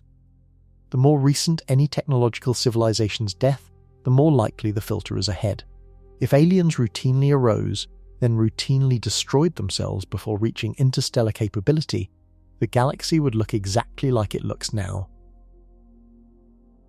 Quiet. Empty. Full of dead worlds that briefly hosted intelligence and then went dark. Some scientists have suggested specific filters. The astronomer Brandon Carter argued that the filter might be the rise of intelligence itself, an event so improbable that it happens only once per galaxy. The physicist Nick Bostrom has argued that the filter is most likely ahead because evidence of past failures should be visible in the form of extinct civilizations, and we see none. The very absence of dead alien ruins in our solar system suggests, Bostrom argued, that civilizations rarely make it far enough to leave detectable corpses. Aliens face their own filter, whatever it is. The same wall stops them. The galaxy stays empty. The next chapter looks at one of the smaller, more practical reasons interstellar voyages keep failing on paper. The targets refuse to stay still. You aim your telescope at a star 100 light-years away. Tonight, that star sits at a precise position in the sky. You launch a spacecraft toward that position. The probe travels for 100 years. When it arrives, the star is no longer there. This is stellar drift, and it is one of the smaller, quieter problems in interstellar navigation. Stars are not fixed. They are moving. Every star in the galaxy, including our own, orbits the galactic center at hundreds of thousands of miles per hour. Each star moves at its own speed in its own direction, with its own peculiar motion through space. For nearby stars, the motion is measurable.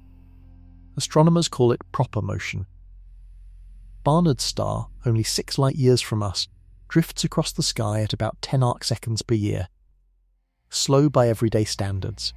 Across centuries, however, the star moves visibly against the background. Across millennia, it crosses entire constellations. Proxima Centauri, our nearest neighbour, moves through space at roughly 50,000 miles per hour relative to our home star. During a 100-year voyage at 10% of light speed, Proxima Centauri travels about 440 million miles in its own direction. That distance is small compared to the trip, but not zero. A spacecraft aimed at where the star is today would arrive somewhere different. The math gets worse for longer voyages. A trip to a star 1,000 light-years away, taking 10,000 years at 1/10 of light speed, must account for the target moving substantial distances during the flight. The destination is not a fixed point. It is a moving target, and the spacecraft must aim ahead, the way a hunter leads a duck across the sky. This requires knowing the target's velocity precisely. Astronomers have catalogues of stellar motions, built over decades of careful measurement. The European Space Agency's Gaia satellite, launched in 2013, has mapped the positions and velocities of nearly 2 billion stars. Its data is the best human knowledge of stellar motion ever assembled. Even Gaia, however, has limits. The velocities of distant stars are known with some uncertainty.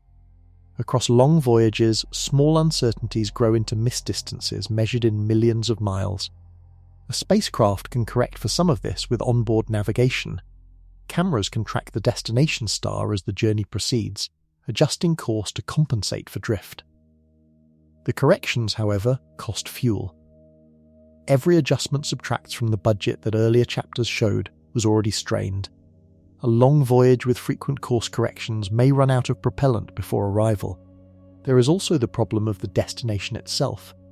If you are aiming for a planet around a star, that planet is orbiting. Its position in its own solar system shifts hour by hour. Arriving at the right star is only step one. Finding the planet, then matching its velocity for any kind of useful encounter, requires knowing the planet's orbital parameters precisely, decades or centuries in advance.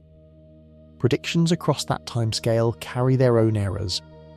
For high-speed flybys like Breakthrough Starshot's gram-scale probe, the encounter window is brutal. The chip passes the target system at 20% of light speed. A miss of a few 100,000 miles, easily produced by stellar drift errors, means the probe sees nothing useful. It sails through empty space and is gone. Aliens visiting Earth would face the same problem. Our home star moves. Earth orbits. Their navigation must compensate for centuries of solar motion across vast distances. A sloppy aim sends them past us by a margin we would never detect. The next chapter looks at what happens to the ship itself when it actually approaches relativistic speed. Engineers love to talk about acceleration and fuel.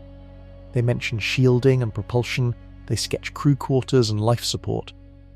The thing they often forget, until the late stages of a design review, is what kills almost every spacecraft that pushes hard. Heat. Every machine that does work produces waste heat. A car engine. A laptop. A nuclear reactor. The energy that does not go into useful motion goes into temperature instead. On Earth, the surrounding air carries that heat away, or a cooling system pumps it into a river, or the metal radiates it into the surrounding environment. On a spacecraft, in the vacuum of space, there is no air. There is no river. The only way to lose heat is to radiate it, photon by photon, into the dark. Now run the numbers for a relativistic ship. A spacecraft pushed by powerful engines, whether fusion, antimatter, or beamed energy, generates enormous waste heat. A fusion drive operating at gigawatt scale, the kind needed to push a meaningful payload toward the stars, produces waste heat measured in hundreds of megawatts. That heat must leave the ship, or the ship melts. Radiating heat into space is governed by the Stefan Boltzmann law, which says the power radiated rises with the fourth power of temperature. To dump large amounts of heat, the ship needs either huge radiators, very hot radiators, or both. A practical fusion-powered starship, in some designs, requires radiator surfaces measured in acres. Hundreds of square yards of black panels glowing red hot, all of them attached to the spacecraft, all of them adding mass and complexity. Engineers studying the problem have run simulations. A crewed ship travelling at high relativistic speed, with proper shielding against cosmic radiation and the interstellar medium, generates so much waste heat from its engines, computers, and life support that the radiator surface starts to dwarf the rest of the spacecraft. The ship becomes mostly radiator, with a small habitat and engine bolted on, dragging an enormous cooling fin through space. The crew compartment itself is a heat trap. Humans produce body heat. Computers produce heat. Lighting produces heat. Atmospheric processes produce heat. All of this must be collected and pumped to the radiators. Plumbing the cooling system through a long voyage means decades of pumps, valves, and refrigerants operating without failure. A single ruptured coolant line could turn the habitat into an oven within hours. There is another problem. The faster the ship travels, the more cosmic radiation strikes the front, depositing energy. Even with perfect shielding, some of that energy gets absorbed as heat. The hull warms simply from moving through space at relativistic speed. The faster you go, the harder you must cool yourself. Beamed propulsion adds a vicious twist. A ship pushed by ground-based lasers, like Breakthrough Starshot, must absorb a fraction of the laser power as heat. For a 100 gigawatt beam aimed at a sail, even a tiny absorption rate, say 0.1%, dumps 100 megawatts of heat into the sail. That is enough to vaporize most known materials within seconds. The sail must reflect almost all the incoming light with extraordinary precision, or the probe burns up at launch. Engineers have proposed exotic solutions, highly reflective dielectric coatings, sails with active cooling, radiators that double as structural elements. Each solution adds mass, complexity, or both. Each pushes the design closer to impossibility. Aliens visiting Earth would face the same heat ledger. Their ships radiate. Their engines waste energy as warmth. Their hulls warm from interstellar impact. The vacuum is not free cooling. It is silence that refuses to take heat away. The next chapter looks at the fortress engineers have proposed to keep all of this together and the price the ship pays to carry it. The radiation problem and the impact problem keep returning to the same basic answer. Wrap the ship in a force field. Build a magnetic bubble. Push the cosmic bullets aside before they hit the hull.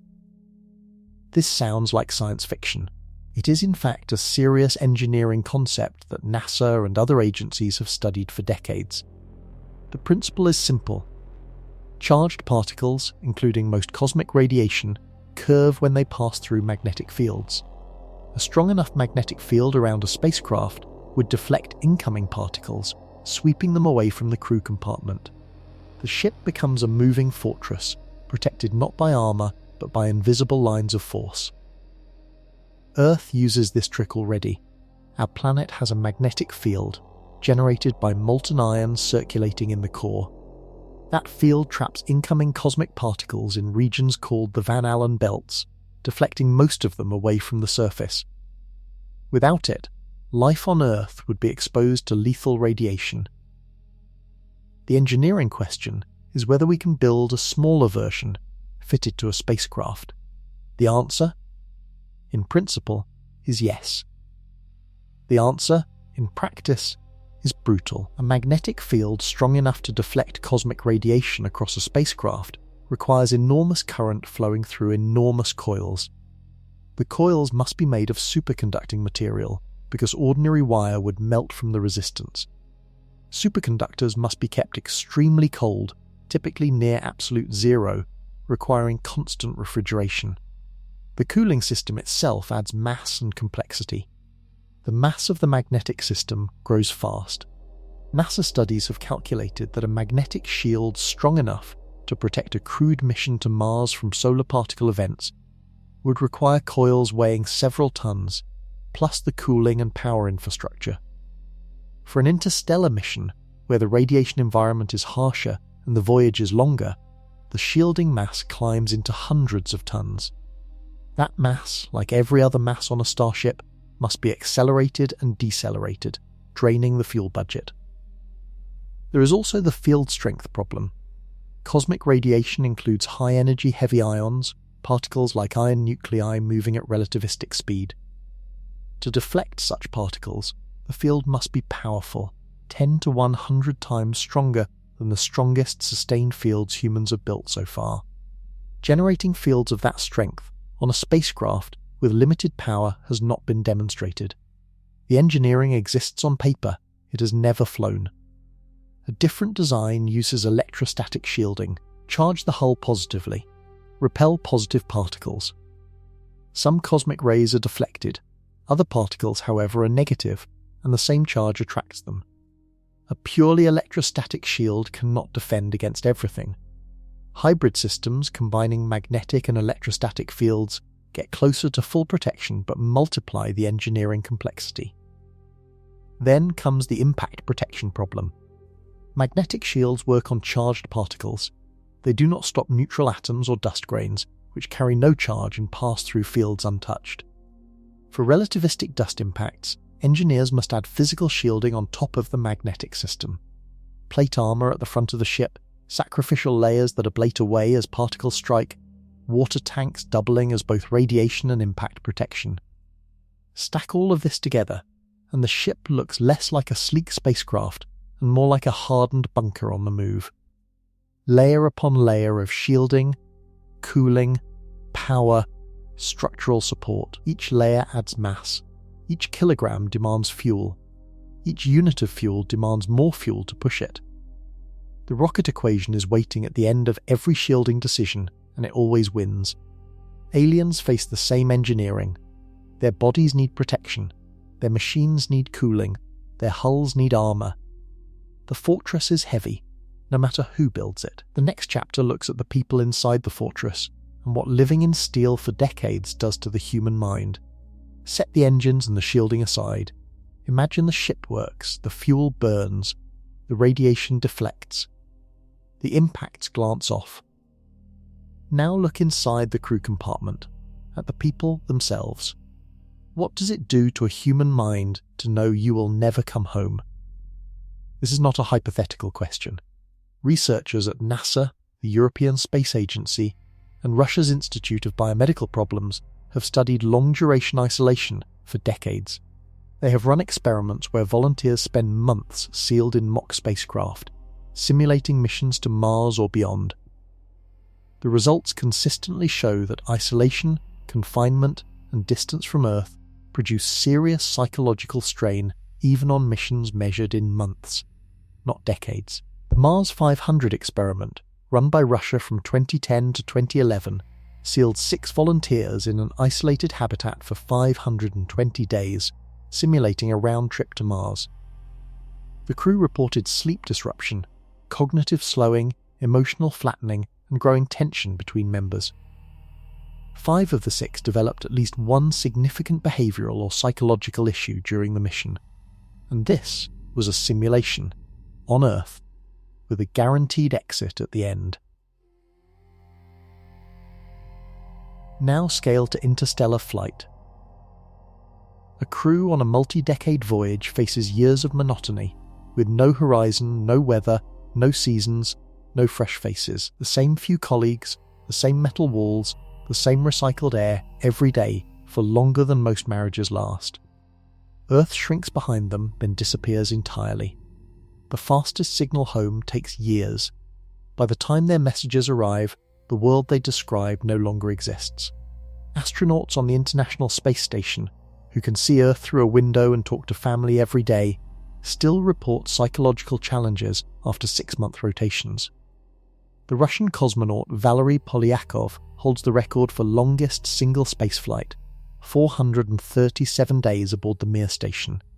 He returned in good condition, but his mission included regular communication with home, fresh supply ships, and the constant view of his own planet outside the window. An interstellar crew has none of these. Generation ships face an even darker version. Children born aboard such a vessel did not choose the mission. They live in a world they cannot leave, on a journey designed by ancestors they never met, toward a destination they may not live to see. Sociologists who model these communities predict identity crises, religious movements built around the destination star, splinter groups, and possibly violent rebellion. Maintaining order across centuries requires social engineering that Earth has never accomplished even on stable ground. There is also the crew selection problem. What kind of person volunteers for a one-way mission spanning decades? The personality traits that make someone tolerate isolation are not the same traits that make them good leaders, good problem solvers, or good companions. Selecting a balanced crew for a 40-year voyage means choosing a small group whose individual quirks must mesh smoothly across spans longer than most professional careers. Mistakes in selection cannot be corrected once the ship leaves. Some proposals suggest very large crews, hundreds or thousands of people, to absorb individual failures within a larger social structure. This trades psychological problems for engineering ones. Larger crews need bigger habitats, more food, more fuel. The numbers spiral upward. Aliens face the same psychology, whatever shape their minds take. Long isolation from a home culture, in a sealed environment with no return possible, demands cognitive and emotional resources we have no reason to assume any species would have in unlimited supply. The next chapter follows the path most engineers, when pressed, eventually accept. Send the machines. Leave the bodies behind.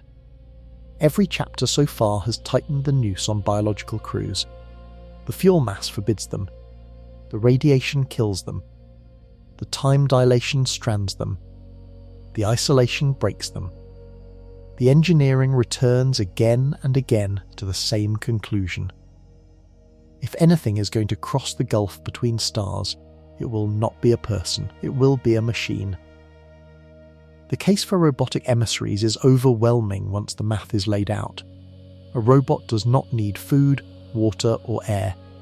It does not produce body heat that cooling systems must remove. It does not require recreation, social structure, or psychological support. It can be powered by a single radioactive decay battery, like the one aboard Voyager 1, sipping watts for decades. It can operate at temperatures that would kill any biological crew, in radiation environments that would shred human DNA within hours. Most importantly, a robot does not have to come back. The fuel budget for a one-way mission is a fraction of a round trip. Eliminate the return leg, and you halve the mass and energy requirements at minimum. Eliminate the crew habitat, life support, and all the redundancy needed to keep humans alive, and the fraction shrinks further. A robotic probe can fit on a chip. A crewed ship requires a city. Engineers have already proven this approach in the inner solar system. Voyager 1 and 2 are robotic probes, launched in 1977, still functioning today. Spirit and Opportunity, the Mars rovers, lasted years beyond their planned missions. New Horizons photographed Pluto in 2015 and continues to explore the outer solar system. Every successful interstellar precursor mission has been robotic. Every ambitious crewed proposal has been cancelled, scaled back, or remains on paper. For interstellar voyages, robotic missions extend the principle. Breakthrough Starshot, with its gram-scale chip, is the most aggressive example. Other proposals, like the NASA-studied Project Daedalus from the 1970s and its modern successor Project Icarus, design unmanned probes powered by fusion engines, capable of reaching nearby stars in 50 to 100 years. The probes carry no crew, no life support, no return fuel.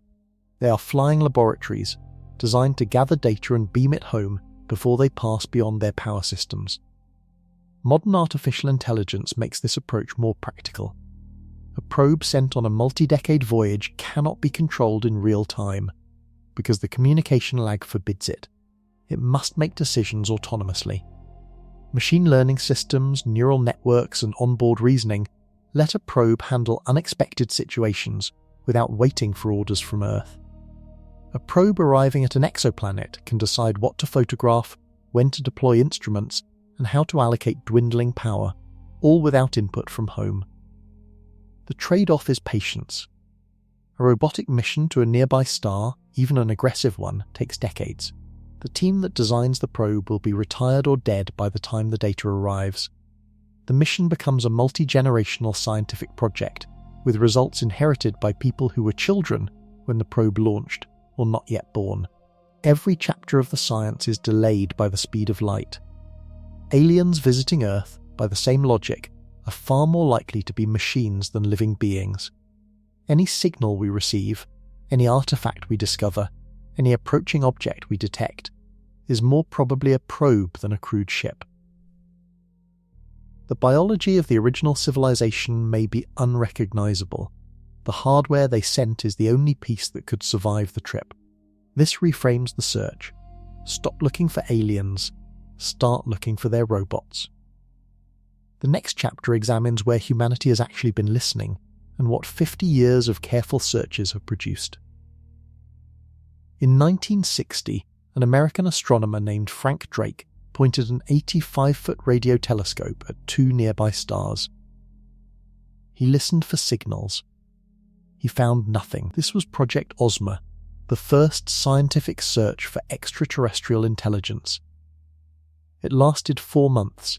It produced no detection. It also launched a field of research that has run, in various forms, for more than 60 years. The field is called SETI, the Search for Extraterrestrial Intelligence. Its premise is simple. If aliens exist, and if some of them broadcast, their signals might reach Earth. Build sensitive radio telescopes. Point them at promising stars. Listen for patterns that natural processes do not produce. Over the decades, SETI has grown. The Allen Telescope Array, built in California with funding from the Microsoft co-founder Paul Allen, scans large portions of the sky. The Breakthrough Listen project, founded in 2015 with a $100 million commitment from Yuri Milner, runs the largest SETI program in history. Telescopes in Australia, China, the United States, and elsewhere have spent thousands of hours sweeping the sky. The result, after more than half a century of searching, is silence. There have been moments of excitement. In 1977, a radio astronomer at Ohio State University detected a strong narrowband signal at a frequency near 21 centimeters, the natural emission line of hydrogen, which SETI researchers had long predicted would be a likely communication channel. The signal lasted 72 seconds and never repeated. The astronomer, Jerry Emman, wrote the word WOW next to the printout, and the event became known as the WOW signal. Decades of follow-up observations have failed to find it again. Its origin remains unknown. In 2017, astronomers detected a strange interstellar object passing through the solar system named Oumuamua. Its shape, behaviour and acceleration sparked debate. Some researchers, including the Harvard astronomer Avi Loeb, suggested it might be artificial, perhaps a piece of alien technology. Most astronomers concluded it was likely a natural object, possibly a fragment of a broken planet or an exotic comet. The debate continues, but no one has produced direct evidence of alien manufacture. Aside from these scattered curiosities, SETI has detected no confirmed alien signal, no structured pattern, no mathematical broadcast, no engineered repetition. This silence is itself data. It tells researchers something, even if the conclusion is uncomfortable. One reading is that no civilizations are broadcasting in our region of the galaxy. They might exist, but they are quiet, perhaps for reasons the dark forest hypothesis suggested. Another reading is that civilizations are too rare for any nearby star to host one. The Great Filter, whether behind us or ahead, may have thinned the ranks far below what optimistic estimates suggest. A third reading is more humbling. SETI has searched a tiny fraction of the sky, at a tiny fraction of the possible frequencies, for a tiny fraction of the time the galaxy has existed. The sample is too small to draw firm conclusions. We have looked under the streetlight, found nothing, and have not yet checked the rest of the dark. Researchers continue to expand the search. New techniques, including optical SETI, look for laser pulses instead of radio signals. New surveys cover broader frequencies and more stars. Machine learning algorithms sift through enormous datasets, hunting for patterns that earlier searches might have missed. The field has not given up. What it has produced as a hard fact is 60 years of careful listening with no confirmed reply. The next chapter looks at what aliens would leak into space without trying, and whether we could detect those signs. If aliens are not broadcasting on purpose, perhaps they are leaking by accident. This is the search for technosignatures, the ambient evidence of advanced engineering. The premise is different from SETI. Instead of looking for messages, researchers look for the unintended fingerprints of technology. Heat, pollution, light, structures, the byproducts of any civilization large enough to operate at planetary or stellar scales. Earth itself produces technosignatures. Our cities glow at night, visible in satellite photographs. Our atmosphere carries chemicals like chlorofluorocarbons and elevated nitrogen oxides that natural processes do not produce in such concentrations. Our radio leakage spreads outward in a sphere about 120 light-years across. Any sufficiently advanced civilization within that sphere could, in principle, detect us by these signs. The reverse search applies the same logic to other stars.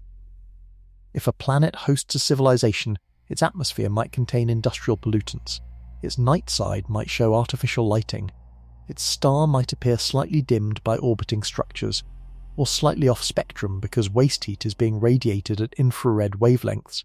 In 2015, astronomers studying data from the Kepler Space Telescope flagged an unusual star called KIC 8462852, later nicknamed Tabby's star after the lead researcher Tabitha Boyajian. The star showed irregular dips in brightness, not matching the patterns expected from orbiting planets. Some researchers speculated that the dips could be caused by a Dyson swarm under construction, partially blocking the starlight. Most astronomers later concluded that the dimming was probably caused by clouds of dust, possibly from a fragmenting comet swarm. The case is not closed, but the leading explanation is now natural rather than artificial. The James Webb Space Telescope, launched in 2021, can analyse the atmospheres of distant exoplanets in detail. It detects molecules by the spectral fingerprints they imprint on starlight passing through a planet's atmosphere. Researchers have already begun searching for biosignatures, the chemical signs of life, on planets dozens of light years away. The search for technosignatures uses the same technique, looking for chemicals that biology cannot produce. So far, no clear technosignature has been confirmed. Heat is another candidate.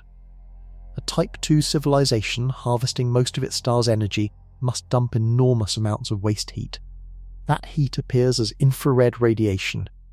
Several surveys have looked for stars with strange infrared excesses, the kind a Dyson swarm would produce.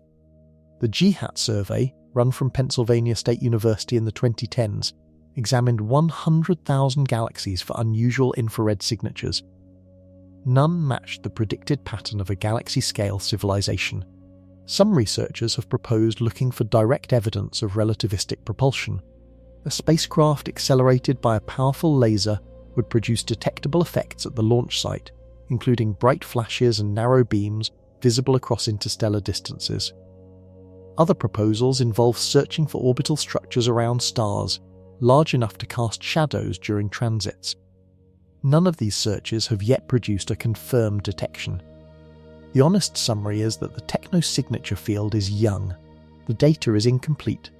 The instruments are improving. The next generation of telescopes, including the extremely large telescope under construction in Chile, will multiply the sensitivity available to researchers. Future surveys may find what current ones miss. For now, the same silence holds. No confirmed Dyson swarms, no confirmed industrial atmospheres, no confirmed laser launchers. The galaxy looks empty of advanced engineering, at least to the limits of our current instruments. Aliens, if they are out there, are either very quiet, very rare, or very far. The next chapter brings together the cosmic timing problem one final time and shows why even an inhabited galaxy might appear empty to us. Stack every finding from every previous chapter into a single timeline. Then look at the timeline. The Milky Way is roughly 13 billion years old. The universe itself is about 13.8 billion. Our home star formed 4.5 billion years ago. Earth coalesced shortly after. Life appeared within a few hundred million years of the planet's formation. Complex life arose around 2 billion years ago. Animal life, 600 million. Humans, in any recognizable form, less than 1 million. Civilization, 10,000. Industrial technology, 200. Radio broadcasting, just over 100. Spaceflight, less than 70. Now compare these numbers to the age of the galaxy. Civilizations occupy tiny slivers of cosmic time.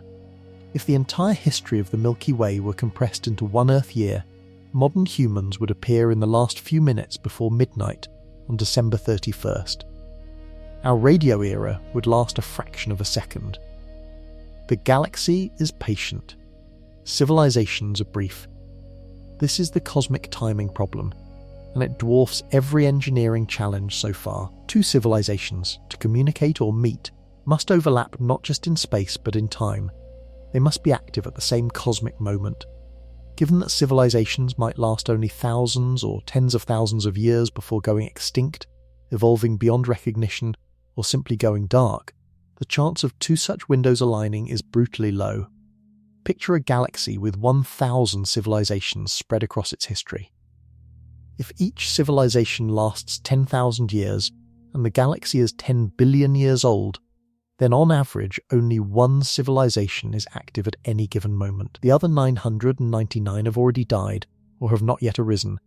Even with 1,000 civilizations across the history of the galaxy, The typical moment contains exactly one: us. Now adjust the numbers. Suppose civilizations last only 1,000 years, on average, before destroying themselves or transitioning into something unrecognizable.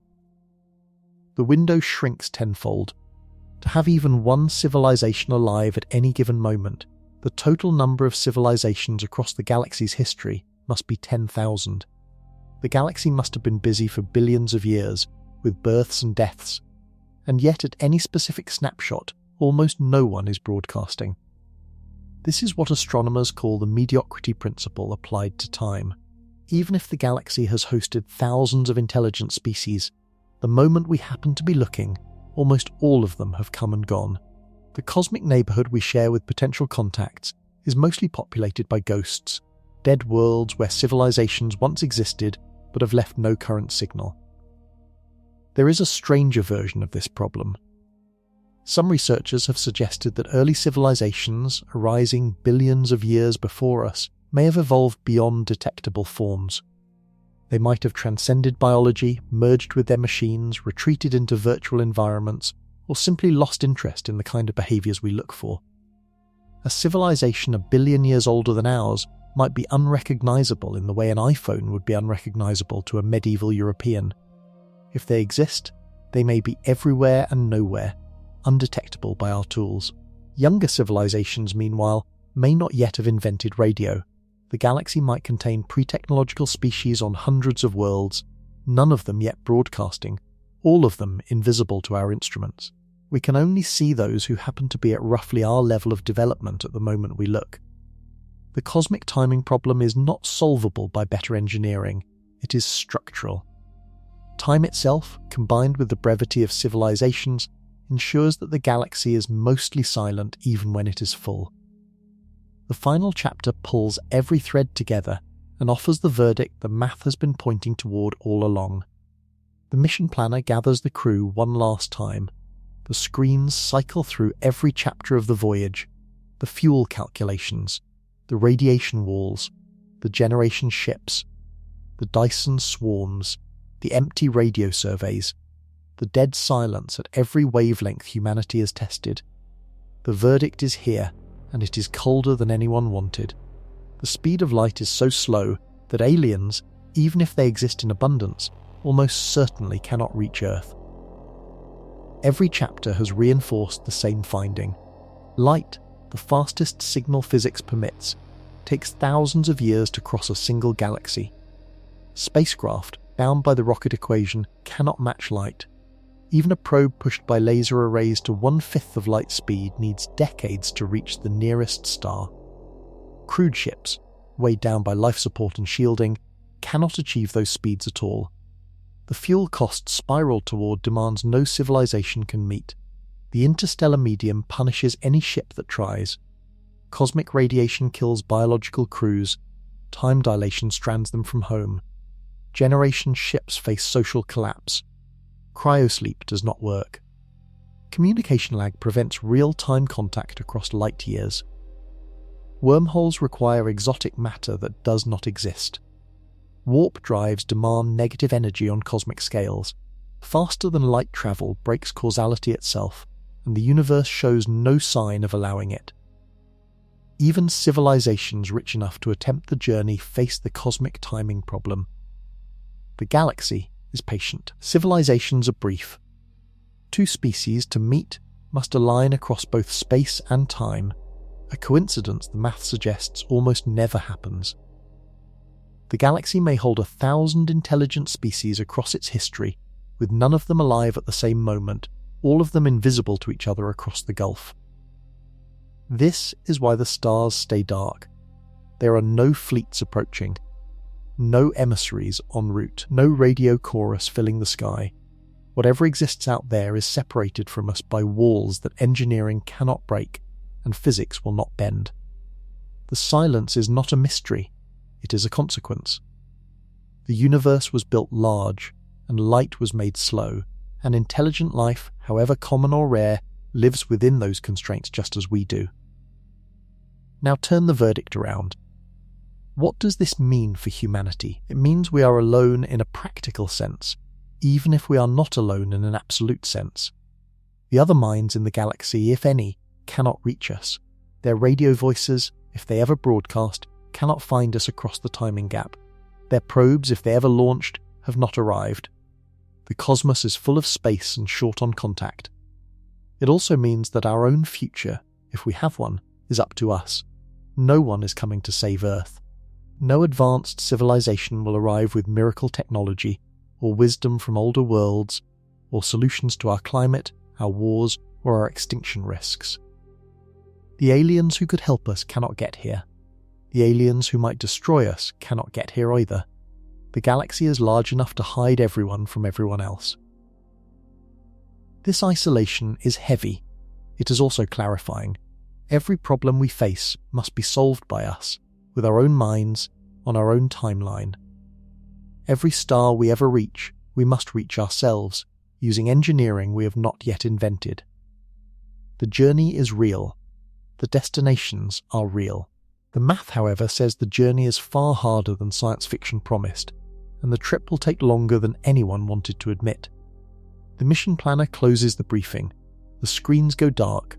The voyage continues, slow as light, patient as the void. We are not unreachable because we are special. We are unreachable because everyone is.